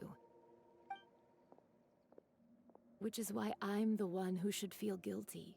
Callis had always taken great care of us, both when he was still alive and after he passed away.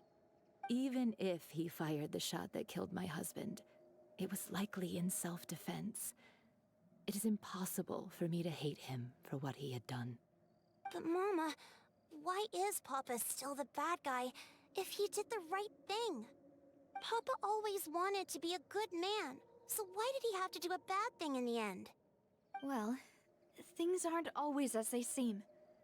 You still feel like your papa was a good man, right?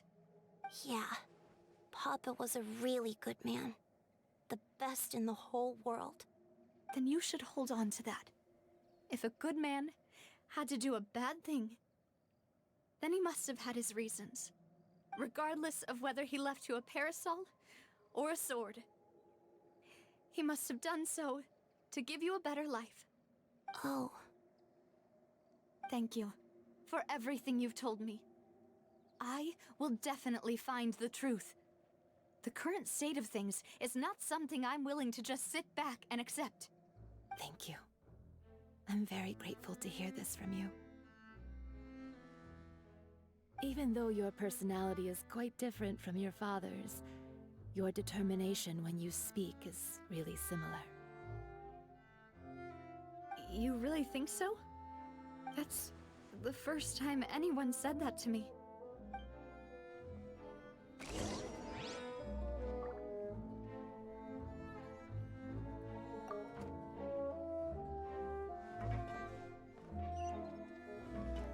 Are you okay, Navia? I'm fine. Don't worry. Let's investigate the 3 suspects next. Florent should be nearby, and we should be able to find Thierry and Uncle Marcel in the city. I'll get myself together on the way, so please don't worry.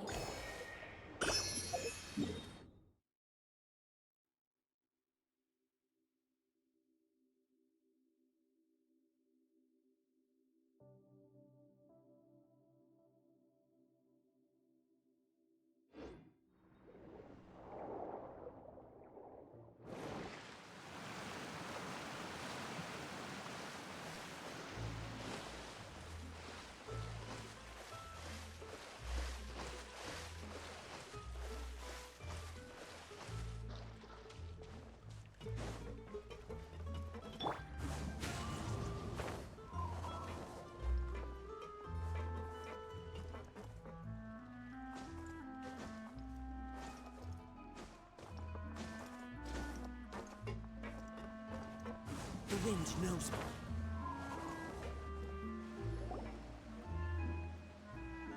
Greetings, boss. How may I be of assistance today? I'm sure you've heard about what happened at the Opera House. Someone got turned into water right in front of us. Yeah, I've heard. With something that dramatic, I'm sure journalists will milk it for all it's worth. And it'll be all the talk for the next several weeks. It also reminded me, on the day that the incident happened with my father, it was raining outside, and we found some clothes left at the scene. After my partner here put the dots together for me, I feel like we should try to reopen his case. Can you do me a favor and try to recall what happened that night? Let me think. Mr. Callus was feeling pretty upbeat that day. So he was drinking and bantering away with us at the table. After that, he told us that he wanted to go get some fresh air. So we let him go without thinking much of it. Who knew that we would hear 2 gunshots ring out right after? My first reaction was that Mr. Callus's life was in danger. So I grabbed my holster and made a mad dash toward the scene. But when I got there, it was already too late. Mr. Callus was standing over a dead body with a gun in his hands. All we could do was look back and forth at each other, not knowing what to say. So you also remember 2 gunshots then? Indeed. The guard said that the first shot didn't hit anyone, while the second killed Jacques. But I've never really bought that explanation. Reason being, Mr. Callus had left his gun on the table. I even made sure to confirm that before running to the scene. But according to the guards, that doesn't mean he couldn't have had other guns on his person. About the clothes left at the scene that you mentioned, do you think there was a third person there who was turned into water? At least from our perspective, my father had no reason to kill. So he would also have no reason to bring an extra gun with him. The gun he was holding probably belonged to Jacques, or a third person on the scene. Yeah, that makes a lot of sense. So you're saying Mr. Callus ended up with the gun because he seized it from one of the other guys? But hold on. If that's what had happened, then why didn't he share the truth with any of us? He didn't even want to face the Oratrice machine, and chose instead to prove his honor in a duel. Did he lose all faith in the courts after seeing someone dissolve right in front of his eyes? About that, Malus told me a thing or two. So, I think I can understand why he committed to the duel. I'll tell you everything once the whole truth has been revealed. I understand. Then, I'll leave Mr. Callus's honor in your hands, boss. And if I may just say one more thing. The whole Callus the Unfaithful epithet has been a thorn in my side since the day it was invented. Many people have laughed at me for still calling him Mr. Callus, even after so many years have passed. But it was Mr. Callus's trust that allowed me to rise through the ranks of Spina di Rosula and live the life I lead today. No matter what others might say, he'll always be the man I respect the most. And he'll always be my boss. Don't worry. I will definitely find the truth. You and all our other comrades at the Spina deserve to know the truth as well. Fontaine is just like teachers. You gotta invest a lot before you can start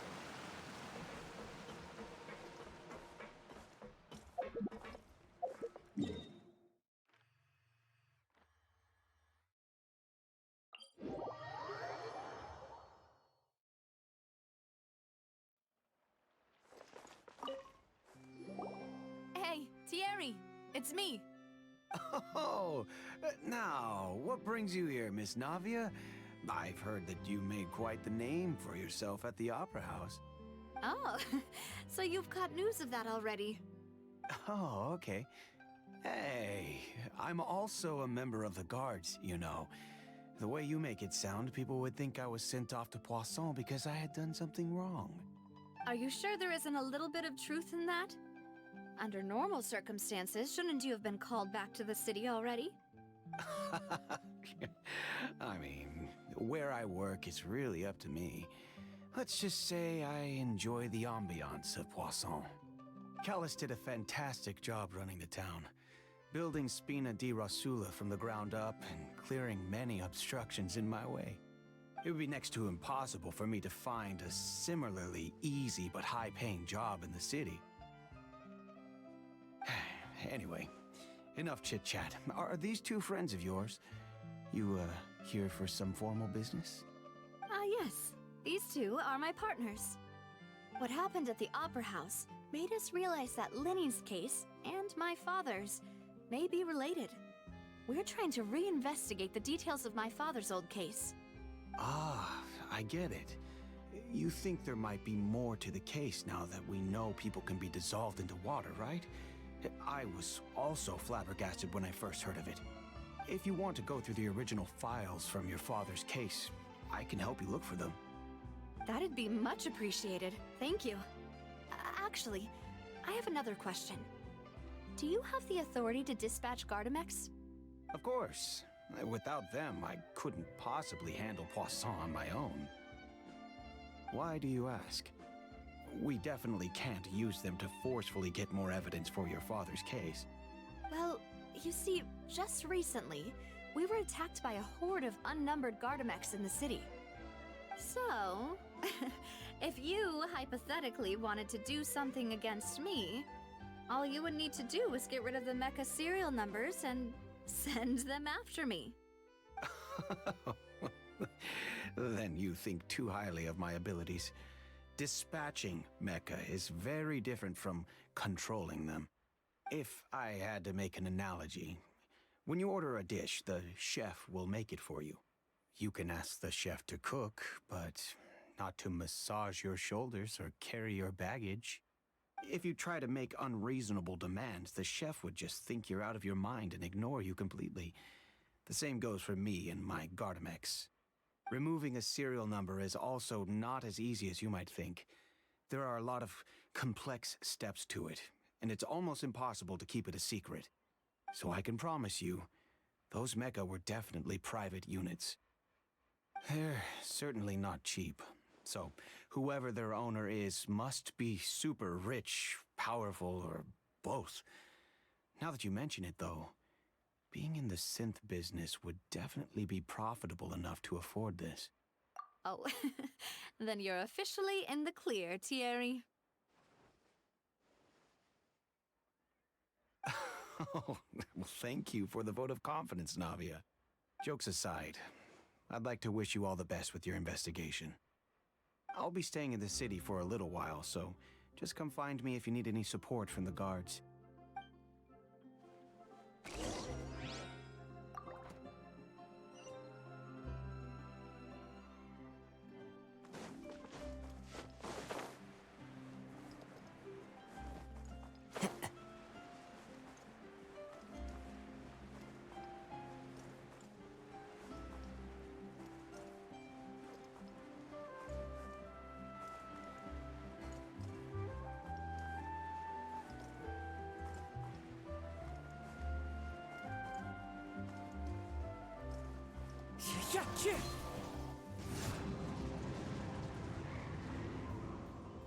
Hello, how may I help you?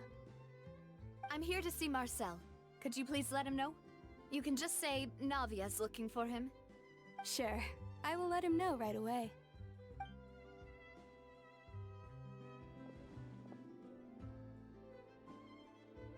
Navia, hello. Sorry to keep you waiting. I'm not as young as I used to be, so my legs are giving out a bit. Oh, it's all right, Uncle Marcel. There's no need to stress.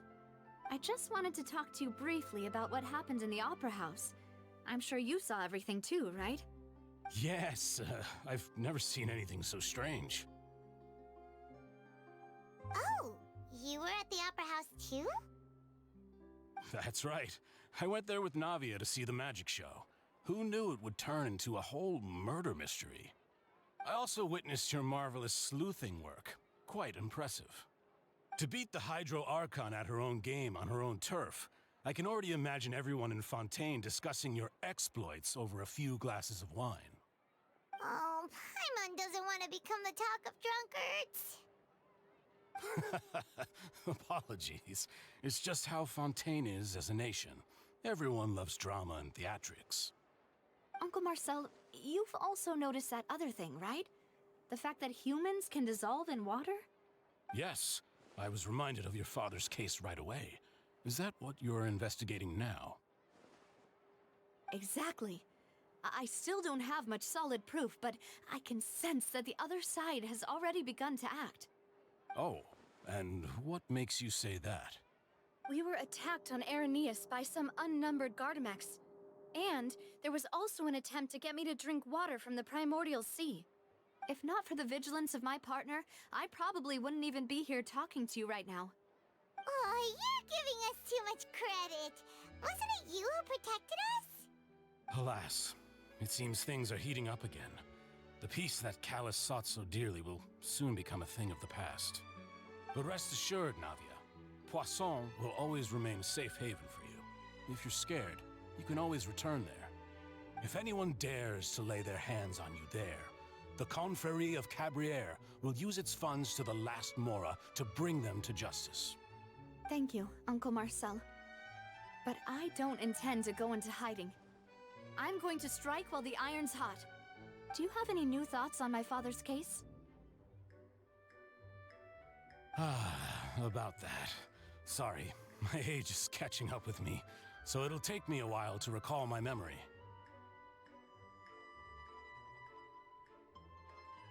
The Confrérie was responsible for that banquet, so I was out and about the whole time making sure things were running smoothly. I didn't even have the time to drink with the guests.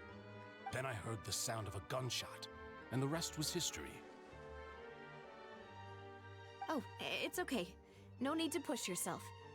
We'll ask around some more, see if there are any valuable clues elsewhere. Sounds good. Just let me know if you ever need Mora. All my wealth comes from Callus's patronage and support. I'll spend however much it takes to clear his name.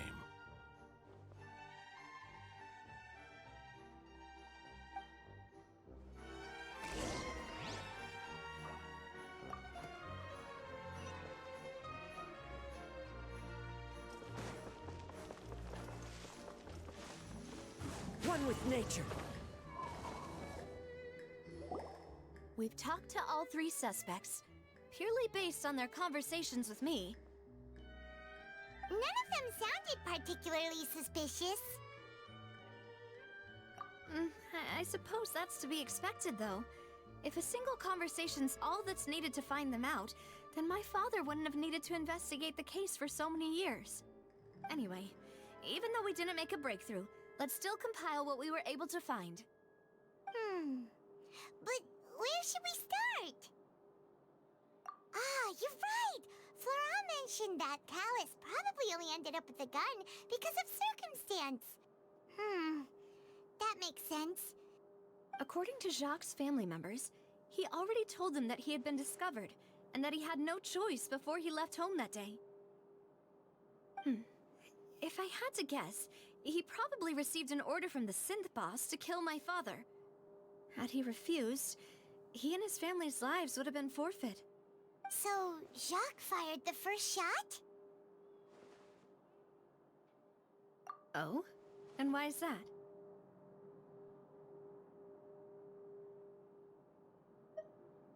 Ooh, that's a good point. Jacques probably already knew that he was just being used as a tool for murder. And once he had completed his mission, he'd be of no more use to his boss. So, what would make more sense from his perspective would be to turn his back on the Order and seek protection from my father. Makes sense. But without evidence, that's still just a theory. Besides Jacques, the attack from the Gardamex has been bothering me quite a bit as well. It's obvious that our enemy has become more antsy after the secret of the primordial seawater was revealed. Do you think he knew, even then, that we'd follow this lead to the end? Given everything that's happened since, it's quite possible. But who among the three suspects would have the ability to control privately owned Gardamex?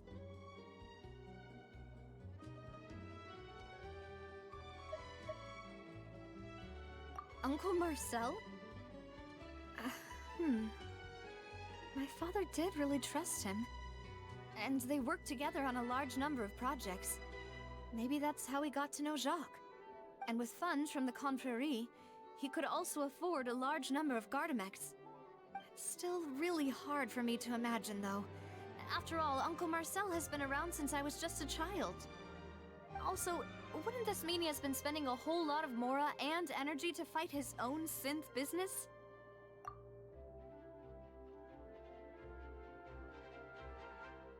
Florent? It is true that he was closest to my father, and thus had the best chance of learning about his dealings with Jacques. But as Spina di Rosula's advisor, his work mostly deals with personnel and security, so he shouldn't have much means when it comes to finances. So you're saying he's too broke to afford a mecha army? Exactly. He can't. And even if he could, I don't think he would be able to dispatch a whole group so quickly. Thierry, you say? Huh. It is possible that he's figured out a way to convert the Gardamex for personal use. But I didn't feel like he was lying when he was talking to us about the mecha. I also don't think he'd be able to keep that kind of tampering under wraps. I think Marcel would be the only one of them with the resources to do it. Not saying that I think he did, but he's the only one with the resources. Yeah. Had he actually tampered with the mecha, we'd be able to prove it with a simple check of the guard's inventory. If the mecha were taken from the guards, it should be pretty easy to find out when and how that happened. Who could it be?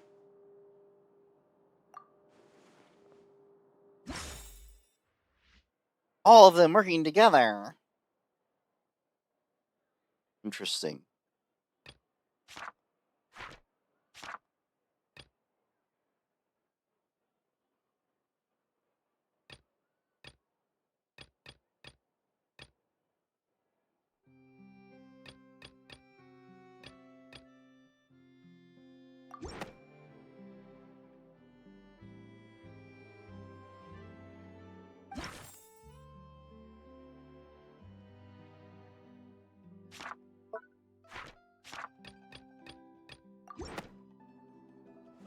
You know, if you think everything through, Uncle Marcel is indeed the most suspicious of them all. Could we be missing other suspects? Malus didn't know about the people turning into water thing when he narrowed it down to these three, did he? Malus has always been very reliable, and his judgment of others' trustworthiness has been fair and well considered. When he laid out his case for the three, the rationale he gave me made a lot of sense as well. Of course, there's also, they're just completely trusting Malus. I'm not saying I think he did it, but... The suspect is knowledgeable about the Spina's internal affairs, has the means to dispatch Mecha to assassinate us, and possesses significant intellect and foresight. Even if I don't want to believe it, I'm starting to see how things could all tie back to Uncle Marcel. Well, we still have another trump card on top of all the theorizing and speculating. Yes, Malus did say that charging straight in there would be extremely risky, but we don't have any other options right now. We need far more solid proof before we can hope to go charging in on our enemy. Navia, here you are. Oh, I've been looking for you. Are you accidentally typing in the Twitch chat? That's totally out of context. Does not make sense. Huh? Aren't you the guy from the guards? Did something happen? Yeah. News came from Irenaeus just after you left. We've got another trial on our hands. Wasn't that place Oh. built specifically for holding trials? What's so newsworthy about this one? I know. But they said the person they're putting on trial is a Fatui harbinger called Tartaglia. Oh, dun dun dun. What? Is that someone you know? Yeah, we know him. Maybe even a little too well. Well, He's been accused of being the true culprit behind the serial disappearances case. It's absurd, don't you think? Wait, how? None of our investigations have had anything to do with him. That's what I thought was strange about it, so I came to tell you the news right away. If the charge against him stands, then it'll be next to impossible to get the guards to support any of our planned investigations. Right, because they'll think they've already found the culprit. Yeah, and it'll be a lot harder then to clear Mr. Callus's name. I understand.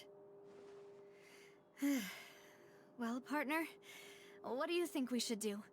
We still haven't found any conclusive evidence. Huh? Split up? What do you mean?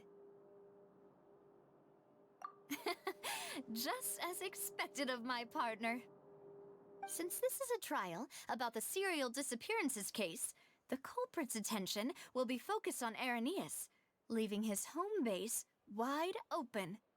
You're right. This is our best opportunity. All right then, let's do this. I'll stall them at the Opera House and charge Marcel as the true culprit. I won't have any chance of making that charge stick, though, unless we find more evidence. It'll be up to you to make it back in time and hand the decisive evidence to me. We'll help you, just like you helped us in Linny's trial. Demoiselle, please allow us to accompany you. I'm ready. Ah, Malou, Silver, when did you two get here?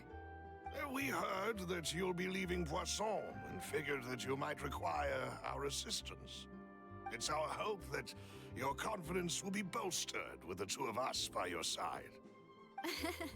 Thank you so much. Then, let's make haste for Irenaeus.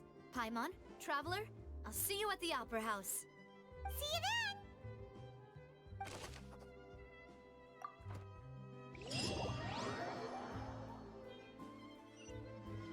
Now that Navia has set out for Irenaeus, we should also get going. The location has already been marked on the map, so let's head over.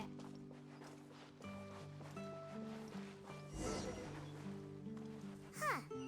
According to Malus's info, the synth production base is underwater. Let's go and try to find the entrance. Oh, so we are supposed to be able to swim already? I thought that was going to be a spoiler.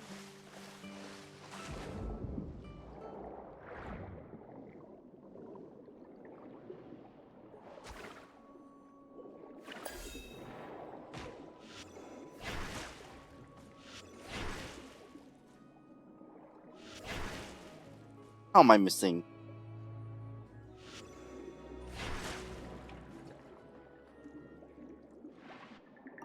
I know I did, but I didn't know I was supposed to be able to. Like the patch that was out at that time.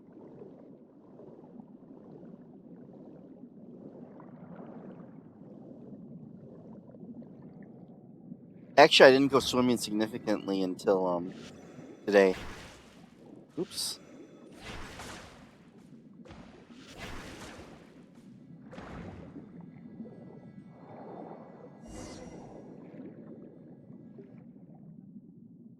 Finally found it! Huh. So this is the entrance that leads to the synth production base. It sure doesn't seem out of the ordinary at all. Actually, no, I didn't find it. I was in the middle of a puzzle and you, like, kidnapped me. You're right. An important place like this is bound to have a ton of protective measures and mechanisms. Navia's probably arguing up a storm right now to stall for us.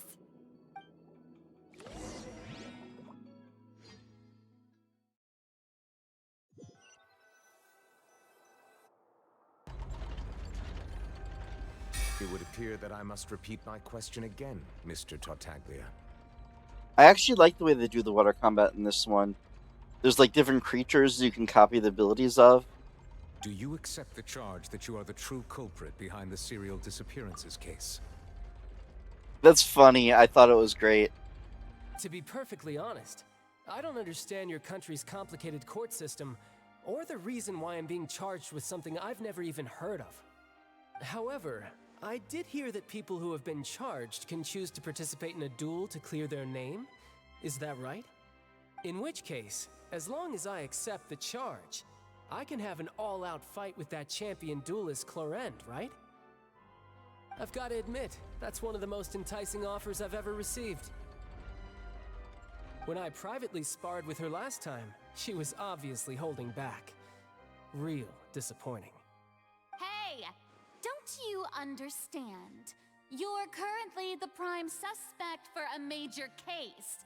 This isn't the place for you to be looking for fights. Oh? Sounds like the Hydro Archon wants to lecture me on the ways of the Opera House. Then why don't you duel me too? I'm the kind of student that learns best in the heat of battle. No. That's not what I meant. Alas, it would appear that communication with the defendant is going poorly, and we have made very little progress. In that case, let me explain everything from the very beginning again. The goal of this trial is to determine the culprit behind the serial disappearances case. That case had nothing to do with him. You've got the wrong man. Huh? What's going on? Why is she interjecting again? I told you it couldn't be one of the Fatui Harbingers. Miss Navia, this is the second time you've interrupted the court proceedings. I only tolerated your behavior last time because you were able to provide the court with a key eyewitness. But that was an exception rather than standard court protocol. I can very well charge you with contempt of court for your interjections. Oh, please. Did you ever think I had any respect for this place's pointless theatrics? We can put that discussion aside for now. I'm not here to argue with you. I'm here to charge the true culprit behind the serial disappearances case. And if my charges prove true, then Tartaglia here will be proven innocent by default, correct? Oh, a young lady has charged in and offered to clear my name. How fascinating. Well, I'd gotten half bored to death by all these rules and procedures anyway, so I'll take you up on that offer. So, Your Honor, is there nothing else for me to do now? You may take a seat for now in the audience, but that doesn't mean the suspicions against you have been lifted. Now then, Miss Navia, who is the person you would like to charge instead? That person is...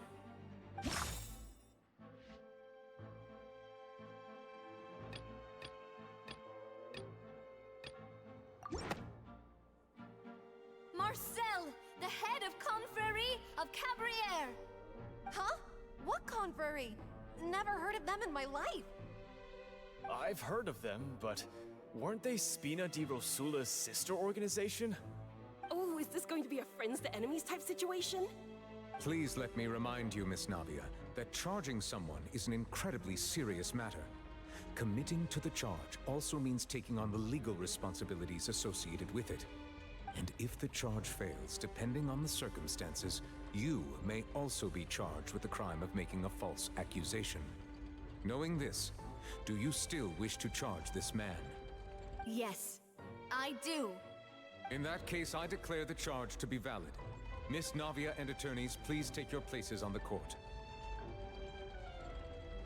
Members of the guards, please contact Mr. Marcel right away so that he may stand trial.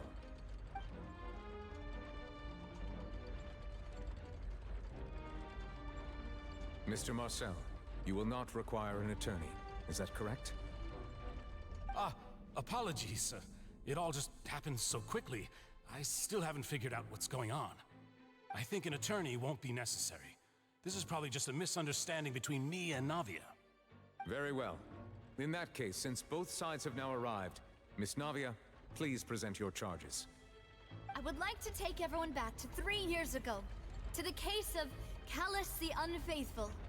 Only through elucidating what really happened in that case can we connect all the dots for the serial disappearances case.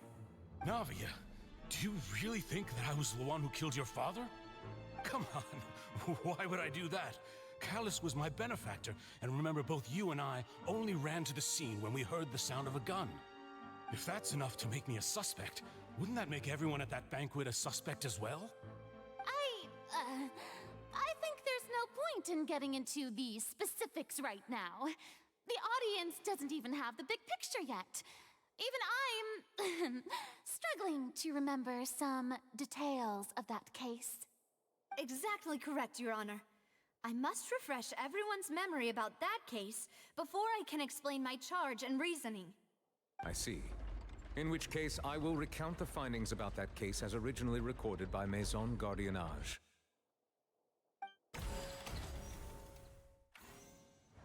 On the day of the murder, Spina di Rosula hosted a large banquet in a countryside estate owned by the Confrérie of Cabrières. During the banquet, all attending guests heard 2 gunshots from the courtyard. When the guests arrived at the scene, they found the primary suspect, Callus, holding a gun, while his acquaintance, Jacques, lay dead from a gunshot wound. The guards' investigation did not recover any other firearms from the scene. As a result, they concluded that the suspect's first shot must have missed, while the second must have taken Jacques' life. The suspect did not dispute this conclusion, and also declined to defend himself in court. Instead, he chose to prove his innocence through a duel. Callus was defeated by champion duelist Clarand in the ensuing duel, and soon succumbed to the injuries. These are the known facts about the case. The one with the motive to kill was Jacques, not my father. And even so, Jacques still had no reason to pull the trigger.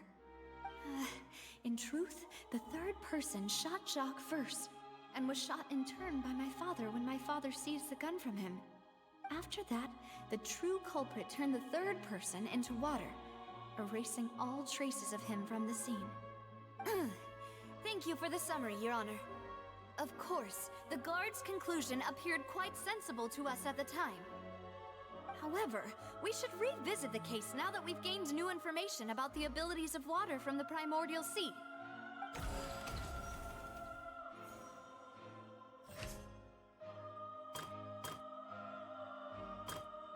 Oh God.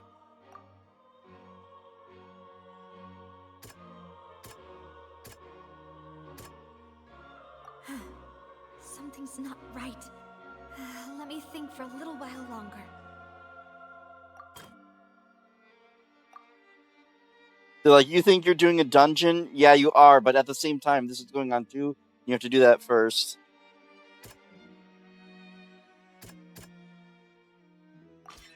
This assassin first shot Jacques, then turned to shoot Callus, only for Callus to wrestle the gun from him and kill him instead.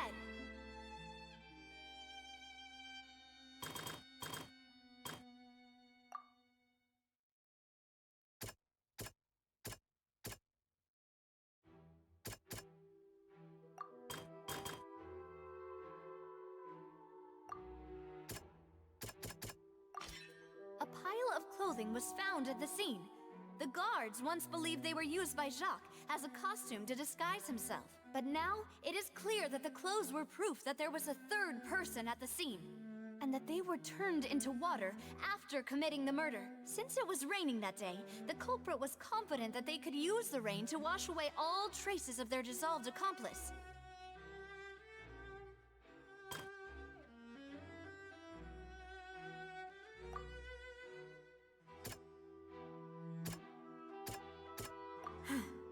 Something's not Oops. right. Let me think for a little while.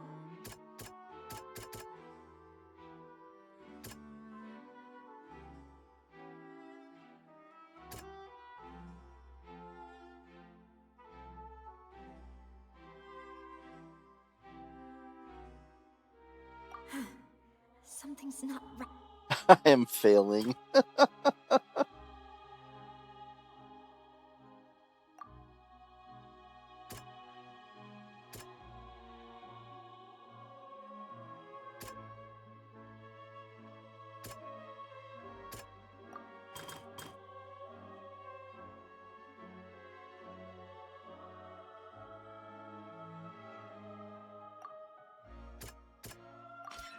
The testimony of the victim's family confirms that Jacques had thoughts of assassinating Callus when he set out for the banquet. However, in the end, he reconsidered, and instead shared everything with Callus, hoping to seek the latter's protection.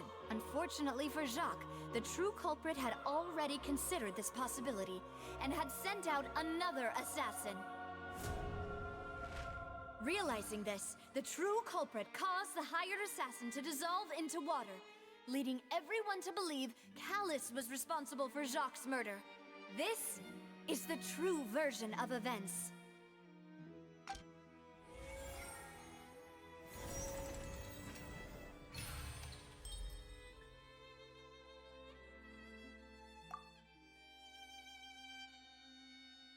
Ah, so that's what happened.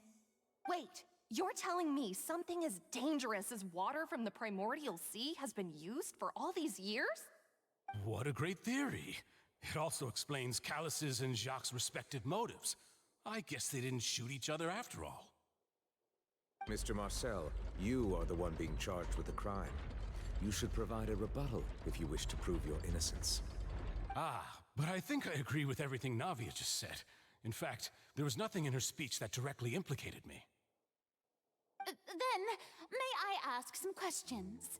In my opinion, we primarily need to determine two things.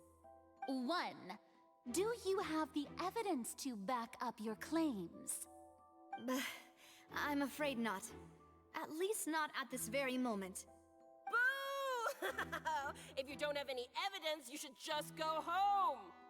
I may not have the evidence with me, but I know where I could go to collect it.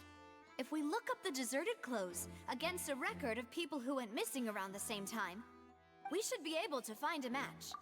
Just how many people go missing in Fontaine? Like, what? Considering the serial disappearances case, the guards probably kept careful records of all missing persons from around that time, regardless of age or gender. That makes sense to me. Monsieur Neuvillette, I would consider this to be a reasonable investigative direction. Why do I feel like Farina's acting a little differently today? Maybe she's scared of embarrassing herself again?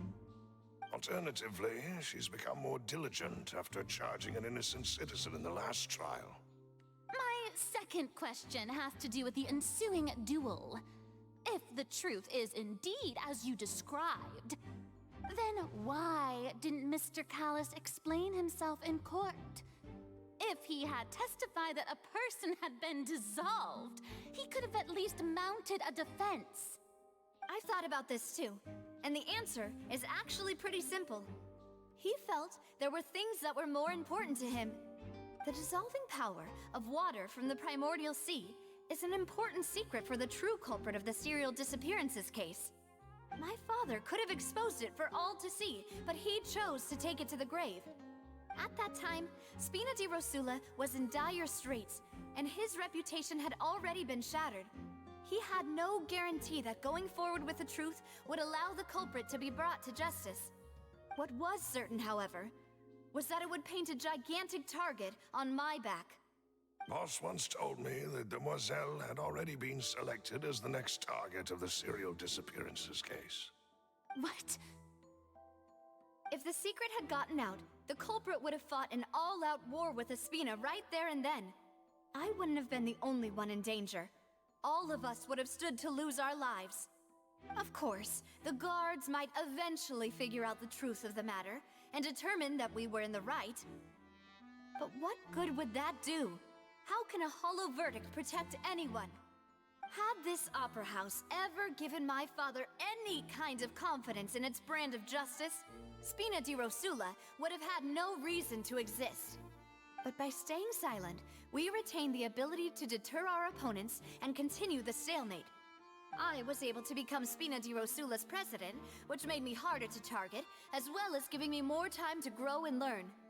And once I have figured out the truth and stepped up to the challenge, I will do what this opera house cannot, and restore my father's truth and honor back to him. So, you mean to say, your father intended to die in the duelist's ring? That's right. Do you have any proof? Of course. All you need is to ask his opponent, Clarand. I don't need your apology, your guilt, or your support from the shadows. You don't have to do anything for my sake. But since he entrusted his will to you, Clarand, you should tell us the truth about his sacrifice. So, During the duel, did you believe that Callus was intending to die? Yes, I did.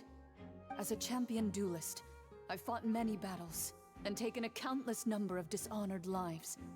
In my line of work, I've seen all kinds of people give their all for the faintest hope to continue living. Some were determined, others passionate, and some even manic and twisted. Just one look and I can tell if a duelist is hoping to live or if they're looking to die. I hereby swear on my name and honor as a champion duelist that Mr. Callus never intended to leave the ring alive. Since that's your testimony, I have no more questions. It appears there really are good grounds to reopen this case. I concur. However, Miss Navia, you still have not explained the link between your father's case and the serial disappearances case. Right? What she said was fascinating, but kind of beside the point. Wait, weren't they just talking about the serial disappearances case? Of course, Your Honor. The two cases are connected via a matter of timing. In my father's case, the culprit intended to kill both Jacques and Callus. As a result, they planned to act after hearing 2 gunshots. And, at the end of Linny's trial, the culprit also only dissolved the victim in front of everyone because they realized they were at risk of being identified. The culprit could only time their actions so precisely if they were already at the scene. Coincidentally, Marcel attended both the banquet and the trial. So that's why you suspected me. Even after hearing your reasoning, I still can't help but find it a little preposterous. I'm used to it, though. You've always been an impulsive and sentimental child, Navia. It's one of your most endearing traits. No need to appeal to pathos. I won't try to refute your points one by one, but even if everything you just said was true, can you prove that I was the only person present at both events? On top of that, does a person have to be physically present to control the timing? Can't someone remotely monitor the place?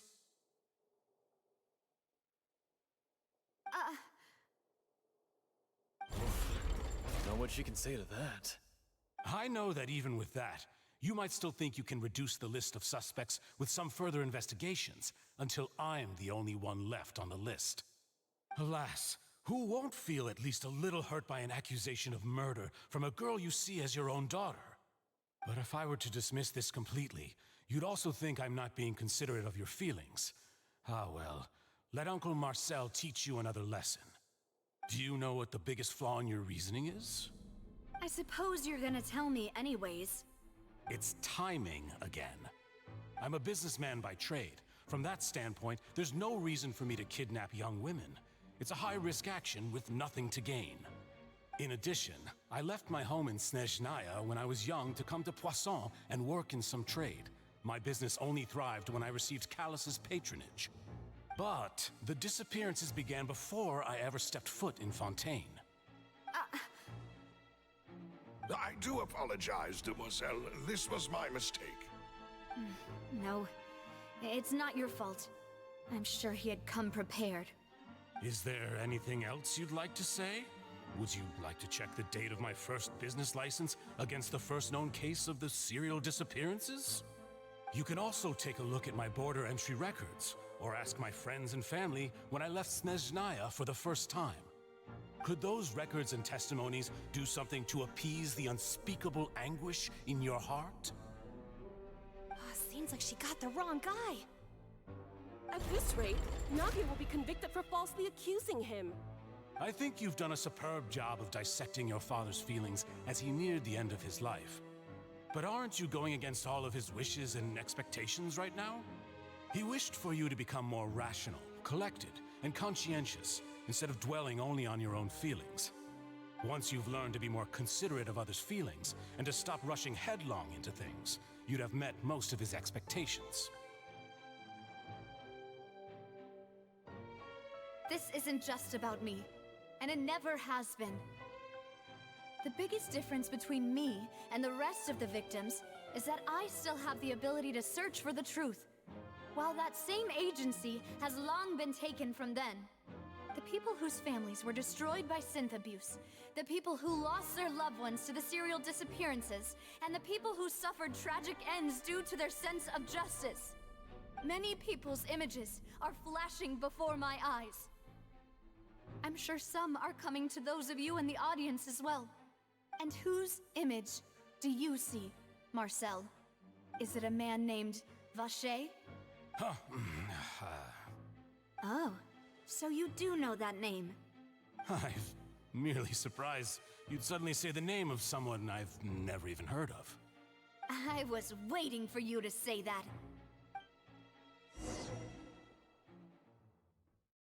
Oh, now back to where I actually am.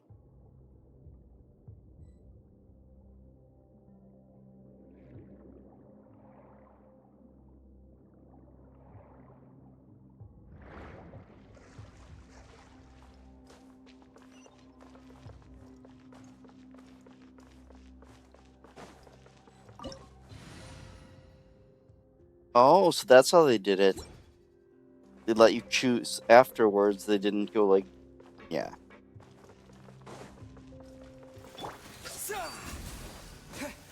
Clouds high. The birds come. Can't see. Let's nip that in the bud. The wind knows me.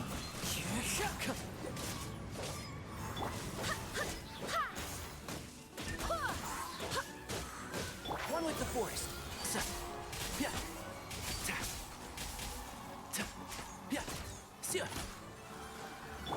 Into the wind.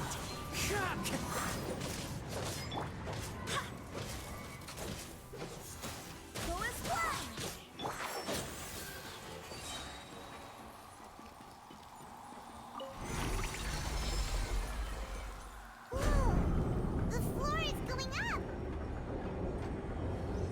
Is it because of this mechanism in the middle? That guy really prepared a lot of stuff for this place. That was a needlessly complex description of an elevator. Paimon thinks we need to go up, but Paimon doesn't see a way. Let's take a look around. Maybe we'll find a hidden mechanism that'll show us the way up.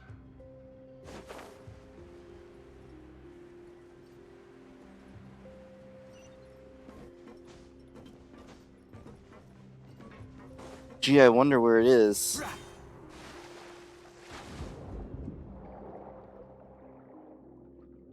See, now I can get this creature's ability. So break this thing.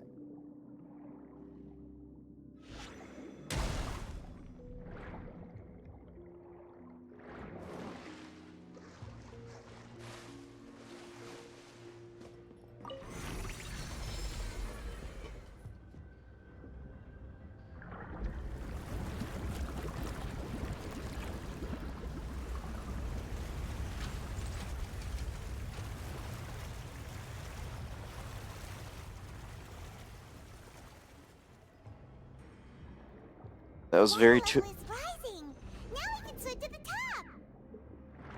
That was a very Tomb Raider-like thing.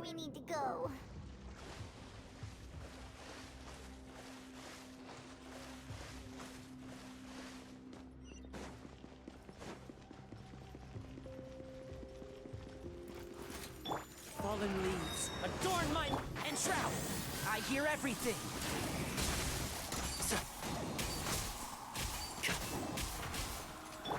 The wind knows me.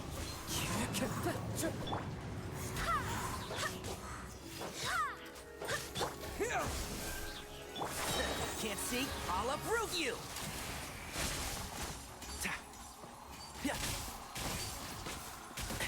Excuse me?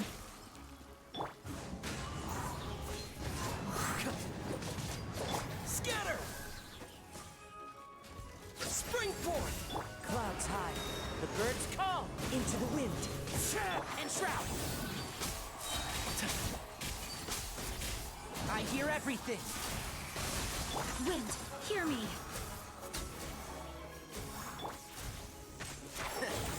One thing after another.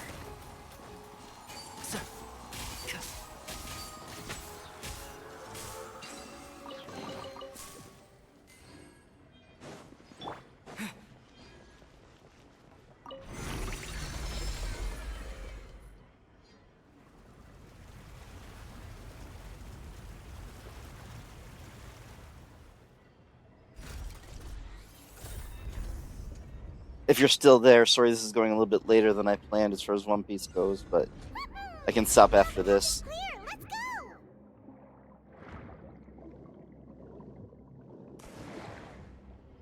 Whoa, I didn't know you could dive like that.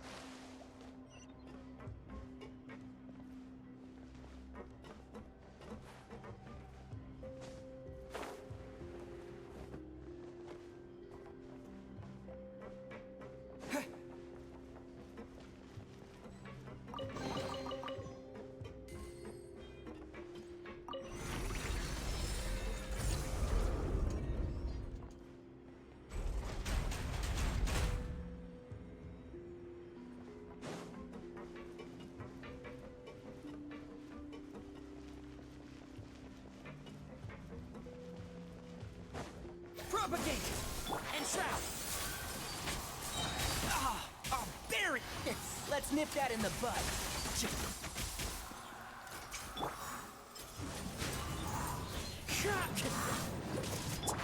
Can't see? Oh, one thing after another.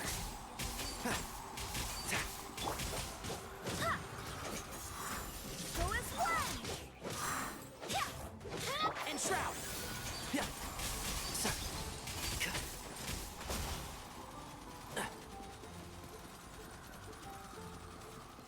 Germinate!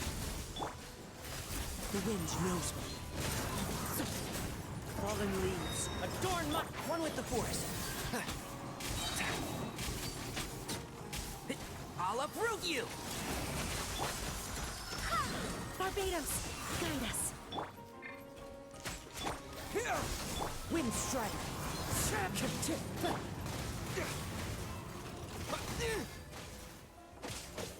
Scatter!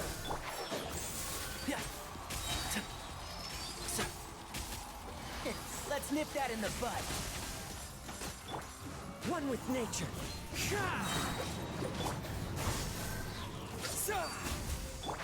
Can't see?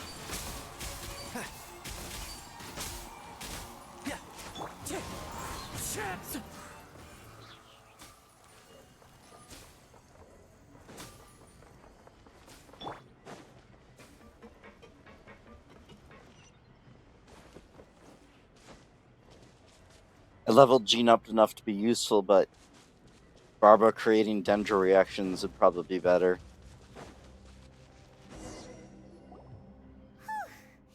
After all that, we finally made it to the innermost sanctum.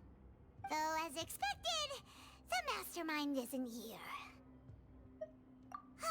That's right. Then let's hurry up and find some evidence so we can get back to the Opera House and help Navia. My theory is that this is all going to go horribly wrong. What's all this? It's a bunch of really cute things. Pink accessories, a hair tie, a necklace, even a makeup box. Oh, Paimon sees it too, but why are all these cute things labeled with different girls' names? I did not expect it to get this messed up. You mean the girls from the serial disappearances? They were brought here? And then they were turned into water. And all the boxes of things. These names. That means... Oh, this is terrible.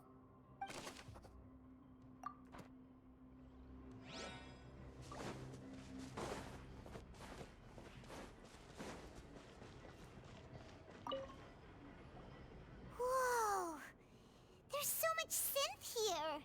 And so many bottles of ingredients that probably just contain the waters of the primordial sea. Mixing in progress. Ready to drink? Stock sample? They've also got all the synth pretty clearly labeled. Whoa, there's even fruit-flavored synth? Yep, it's super obvious.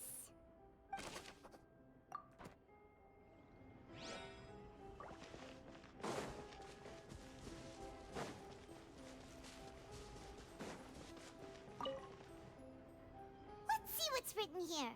Nothing escapes Detective Paimon's eyes. Callous. Navia's father. Oh, this seems to be an investigation report on him.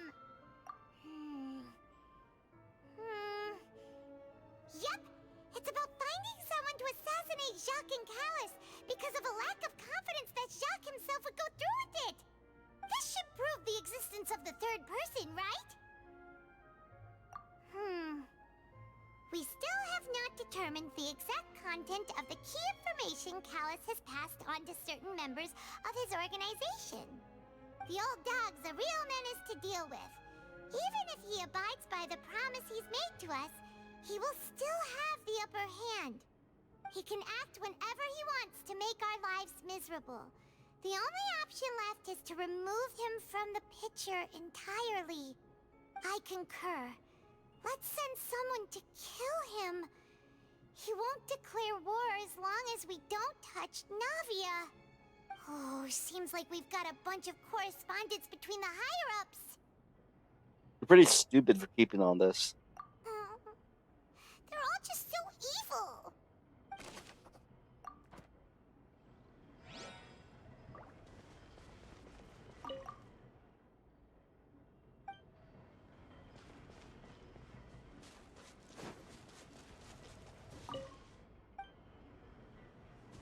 Okay, what am I missing now?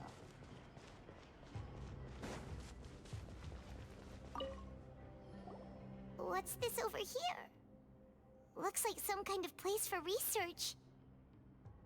Experiment number 16 aims to verify Jacob Ingold's research conclusions on the primordial sea and use his theory as a foundation to achieve a breakthrough. The experiment was a failure. No individual managed to resurface from the water from the primordial sea.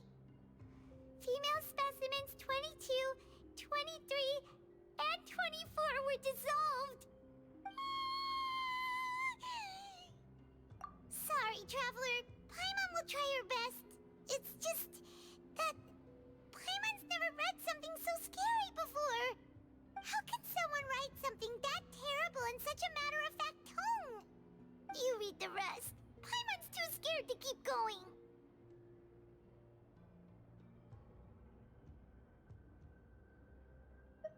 Yeah, I figured.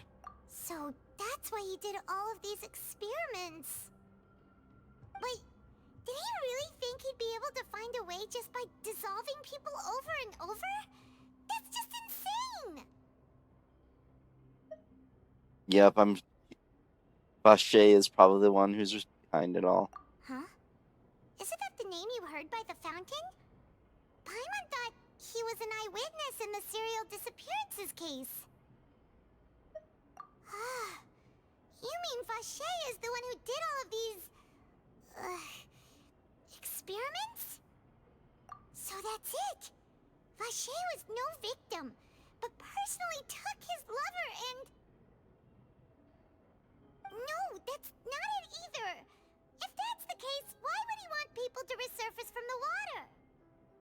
In any case, Paimon will write it all down.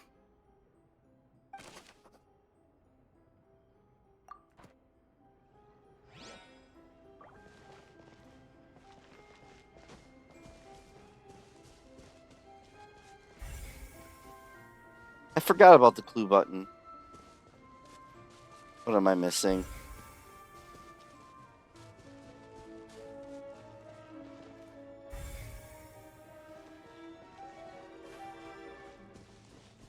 You think this would be, what is this thing?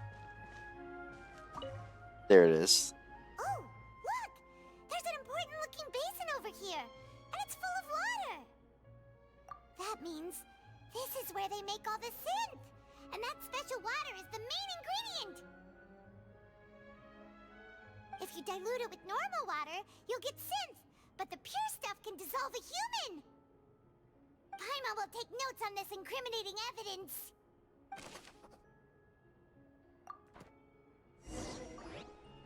We've looked at almost everything here, and it seems like our theories were spot on. But, yeah, we haven't found anything that reveals his true identity. No wonder even Nervalette wasn't able to find anything. Whoever it is probably destroyed everything to do with that name a long time ago. That way, even if we bring all this back to the opera, we won't be able to identify the true culprit. Sure thing. Paimon won't admit defeat to this guy. Evidence minigame time. Oh.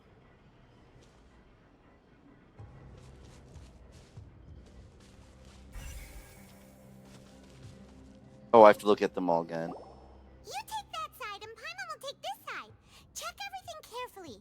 We'll find something for sure.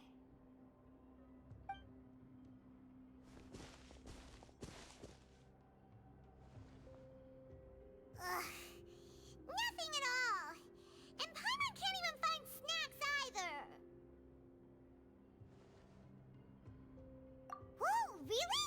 Let Paimon see. Vinier. Isn't that Vache's lover's name?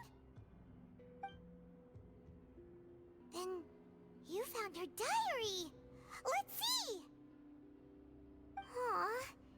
It's just a normal diary chronicling their love story. She was so sweet, too. Oh, Paimon feels even worse for her now.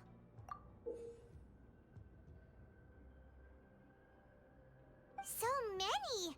A whole page's worth! But they're all crossed out. Was she unhappy with all of them? The final name she decided on was... Marcel.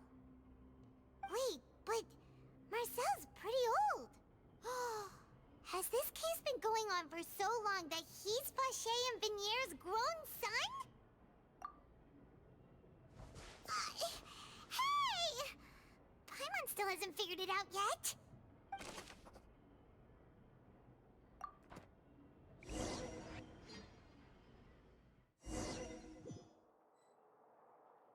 And whose image do you see, Marcel? Is it a man named Vache? Oh, so you do know that name. I'm merely surprised you'd suddenly say the name of someone I've never even heard of. I was waiting for you to say that. Navia! We're back! As expected of my partner. I just knew you'd return in the nick of time. Just how often do you intend to flout the rules of this court? It's all right, Monsieur Neuvillette. Given their confidence, I expect they've found the crucial evidence.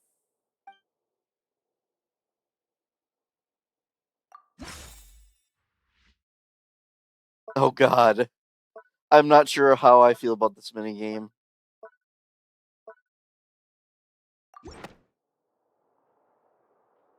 If you know what you're doing, it's not... The truth of it, Marcel, is that you've always been Vache. Huh? We've investigated your lair and we already know everything. After your lover, Vinier, was dissolved, you kept abducting young women to experiment on the hopes of bringing her back to you. You even created Marcel as a new identity and destroyed all records of your past as Vache. So that's it. Even the villains in opera performances rarely go that far. And with that, Marcel's motive has now been established. This information regarding your past also dismantles your prior timing defense. Well, Marcel, do you know where you went wrong? You fixated your gaze on the lover that passed away, instead of paying attention to the living people around you. So, you never noticed how we changed, or how we grew as individuals. You also never understood Boss's real expectations for his daughter. Or our determination to see things through. Your determination. Mr. Marcel, please speak up now if you would like to defend yourself. Otherwise, the trial will move on to the next stage. Do you really think I wanted to do any of this? Pay attention to you? What for? Have you ever paid attention to me? Ever empathized with my pain? Ever known how it feels to watch the love of your life dissolve right in front of your eyes? No one helped me. No one even believed me. All those decades ago, even the officers from the Maison Gardiennage were laughing at me. They said there's no way a human being can turn into water. So I must have gone mad from grief. Vignier's death was brushed away by all of you as if it didn't matter at all. Well, now you know, don't you? Ha! Well, it's too late now. All those who were dissolved are gone forever. You only have yourselves to blame. You set up this ornate opera house in pursuit of your so-called justice, your beloved drama, while turning a blind eye to the suffering of the people. Vignier is dead. We promised each other that we would always be together. Wherever she goes, I will follow. But I'm not from this blasted place, so I can't be dissolved, no matter what I do. Hey, is that water from the primordial sea that he's drinking? I can't dissolve! Can't dissolve! Can't dissolve! Do you all see? I can't go, I can't follow. So if I can't go where she is, what choice do I have but to try to bring her back? I did all of that, and in the end, that accursed Callus still got the better of me. I spent my entire life living on pins and needles, only to get stabbed by his idiot daughter at the very end. The suspect is exhibiting signs of mental distress. Guards, please restrain him. Don't touch me! Don't anybody come near me! I still need to save Vignier. I promised. We made a promise. Vignier. Vignier! Please, Vignier. Don't think badly of me. All I want to do is fulfill our promise. At this point, the verdict of this trial is clear. With Mr. Marcel's conviction, the charges against Mr. Tartaglia no longer have any basis. Fine by me.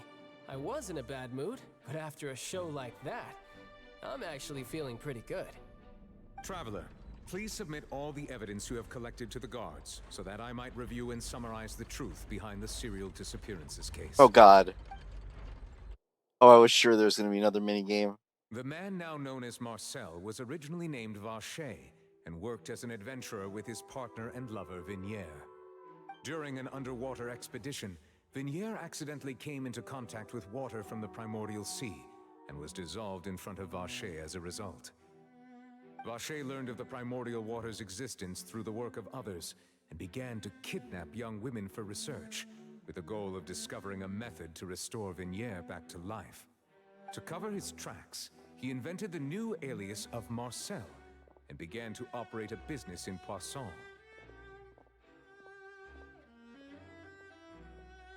During the course of his research, Vacher discovered that a diluted concoction of water from the primordial sea can induce feelings of euphoria, and began to manufacture and market synth.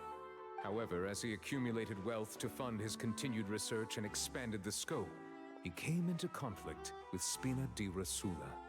After exchanging blows with Spina di Rosula for many years, Vacher decided to assassinate their president Callus at a banquet.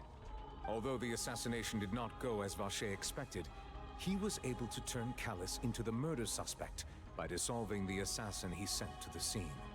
And just recently, Vacher attempted to frame Linny as the culprit of the serial disappearances case, using a similar method. However, his attempt to frame Linny failed, and the power of water from the primordial sea became public knowledge. This case also exposed enough of Vacher's machinations that he was eventually successfully charged in court. Thus concludes the enigmatic history of the serial disappearances case, with the truth revealed to all.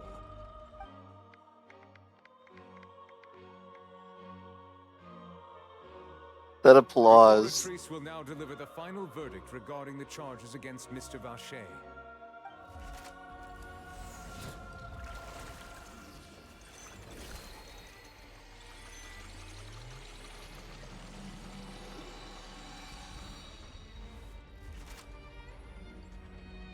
According to the judgment of the Oratrice Mécanique d'Analyse Cardinale, Mr. Vacher is guilty.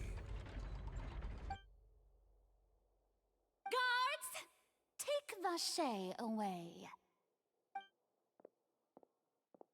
Good. It's what he deserves. With that, the serial disappearances case is over now.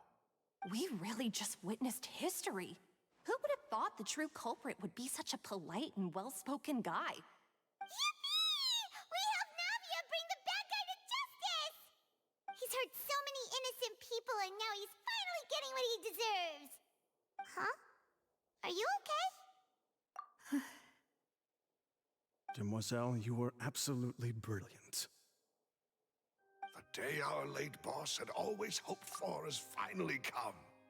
You can rest easy now, knowing justice has been served. They have different outfits. Yeah. Yeah. It's finally over. It's all thanks to you guys. And my partner. See, Papa? Spina di Rosula's still doing well with me at the helm. And yeah, I have to admit, the culprit just being normal NPC model is very surprising to me. Like, extremely surprising to me. But because he's just generic NPC, I know Fontaine's probably just beginning still. Well now, hasn't this been a most delicious piece of drama? The villain has been caught, justice has been served, past wrongs have been righted, and it's a big ol' happy ending. Since it's been such a great show, I'll just let the false accusations against me slide. Either way, I've still got some business to attend to. So, if you'll excuse me... Please wait just one moment, Mr. Tartaglia. What now? None of this has anything to do with me. According to court protocol, since this trial was initiated due to a charge against you, a verdict must also be made regarding the initial charge before the trial can conclude. Oh, come on. Is this really necessary? Haven't you already caught the real criminal? Isn't it time for side characters like me to exit stage left? Please respect the laws of Fontaine. This has always been the rule. All right, but this sure is a lot of hassle. All I need to do is stand over there, right? Let's just get this over with. Through evidence presented in the public trial that was just held, it has been established that Mr. Tartaglia has no direct connection to the serial disappearances case. I've already been spoiled that there is a prison, so I'm guessing he's going to be found guilty, and they're going to be like, what? And then the next part is going to be in go rescue him. The guilty party has been identified, and thus it is logical to suppose Mr. Tartaglia is innocent of the charges. We now turn to the Oratrice Mécanique d'Analyse Cardinale to render the final verdict on the charges.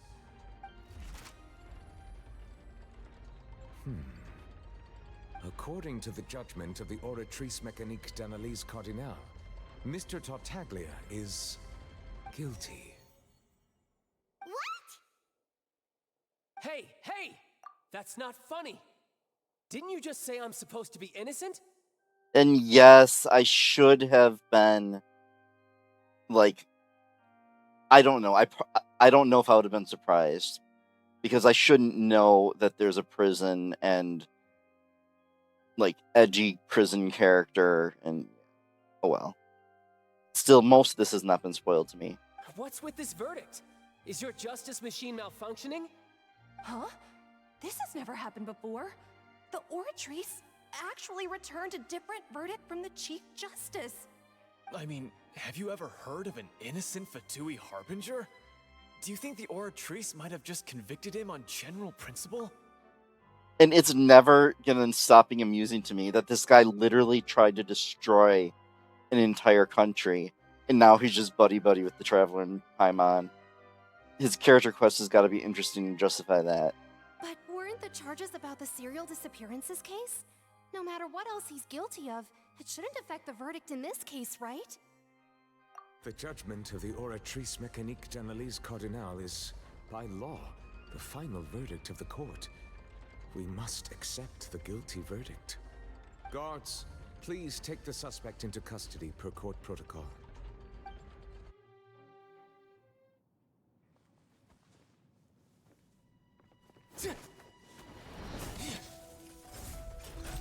So this is how justice is done in Fontaine. What a joke. You've got your rules. Well, I've got mine too!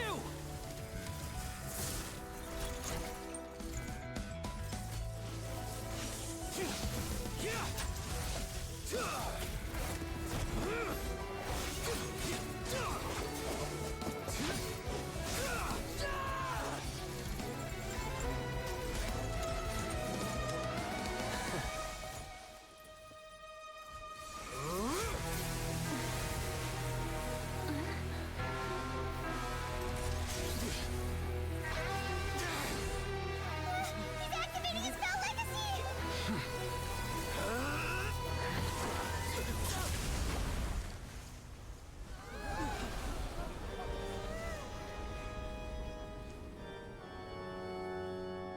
I am sorry. If you have been wronged, we will find the truth. But the rules of the court must be upheld.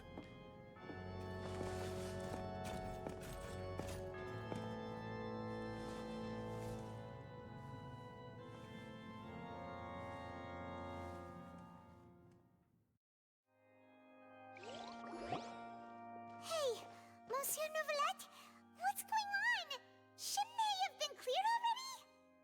Well, I guess I shouldn't be surprised by that, considering Nouvellette is supposed to be so overpowered, he alone can, like, literally solo the entire game. Like, how do they accidentally release a character that powerful? Seriously. Apologies. This is also the first time I've encountered such a situation. However, according to the rules established at the conception of Fontaine's court system, the Oratrice's judgment is the final verdict of the court.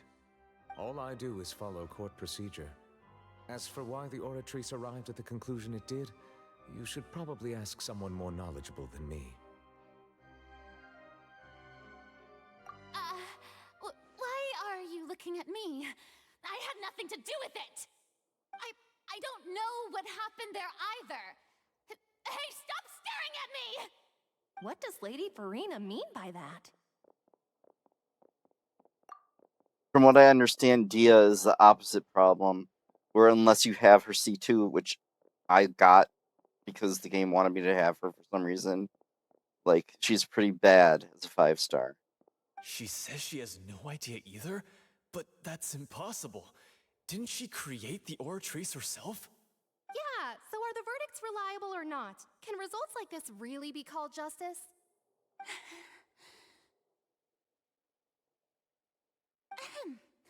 My dearest citizens, did you really think we'd allow an incorrect verdict to be handed out in this court? Did you really believe that the judgment could be mistaken or be the result of some sort of random mishap? Don't tell me you thought even I had been blindsided by the Oratrice's result. But the way she looked just now, it was pretty obvious she had no idea what was going on.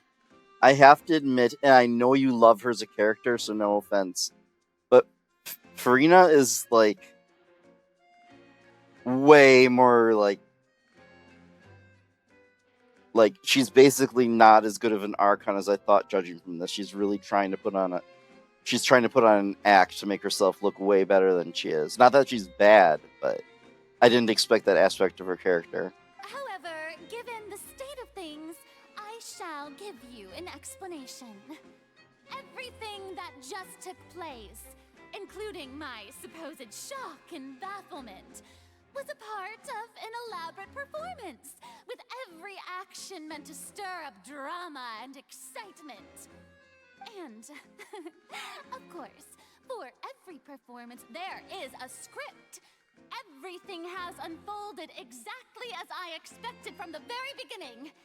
As the embodiment of the very concept of justice, the Oratrice shall never render an arbitrary judgment! If you thought Child had nothing to do with the serial disappearances case, it is only because you've been blinded by the superficial appearance of innocence. Also, they consistently call him Tartaglia, and then now they call him Child. Everything he's done, not to mention the danger he poses, are beyond ordinary comprehension and completely unforgivable! All shall be revealed in time. you will come to understand my noble intentions, as well as the absolute correctness of the oratrice's verdict.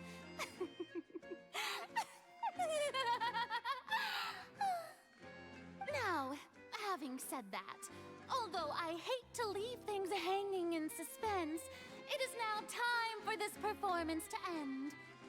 As the lead actress, I shall be the first to take my leave. Toodaloo! So she chose to make her escape after all, did she? So you're saying we shouldn't put much stock into what she just said? She probably just put on that performance to save face. As for the truth, it's unlikely that she actually has any idea. However, please be assured that I will continue to investigate this case in a personal capacity. Just as I promised, if the judgment has been incorrect, we will do our utmost to clear his name. All right. Even though we feel pretty badly for him, we'll take your word for it for now. After all, he's done plenty of bad stuff, so he should have known he'd go to prison someday, right?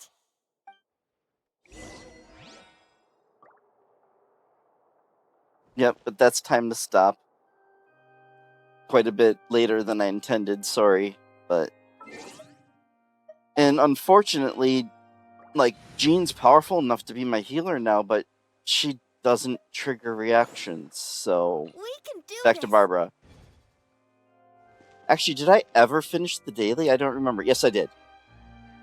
3 pieces. Oh, Monsieur Neuvillette!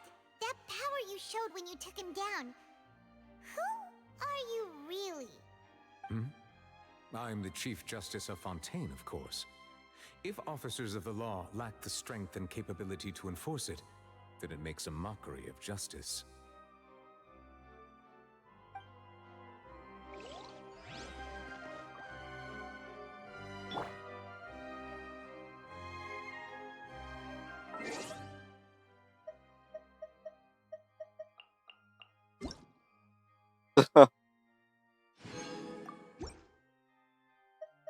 What achievements did I get?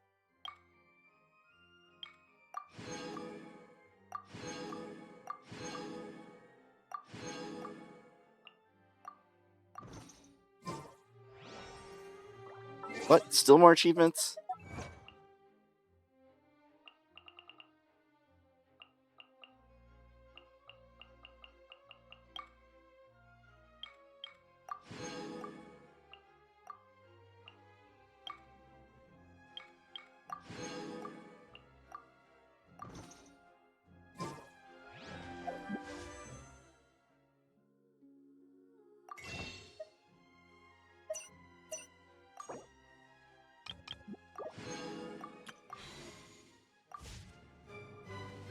Okay, now done.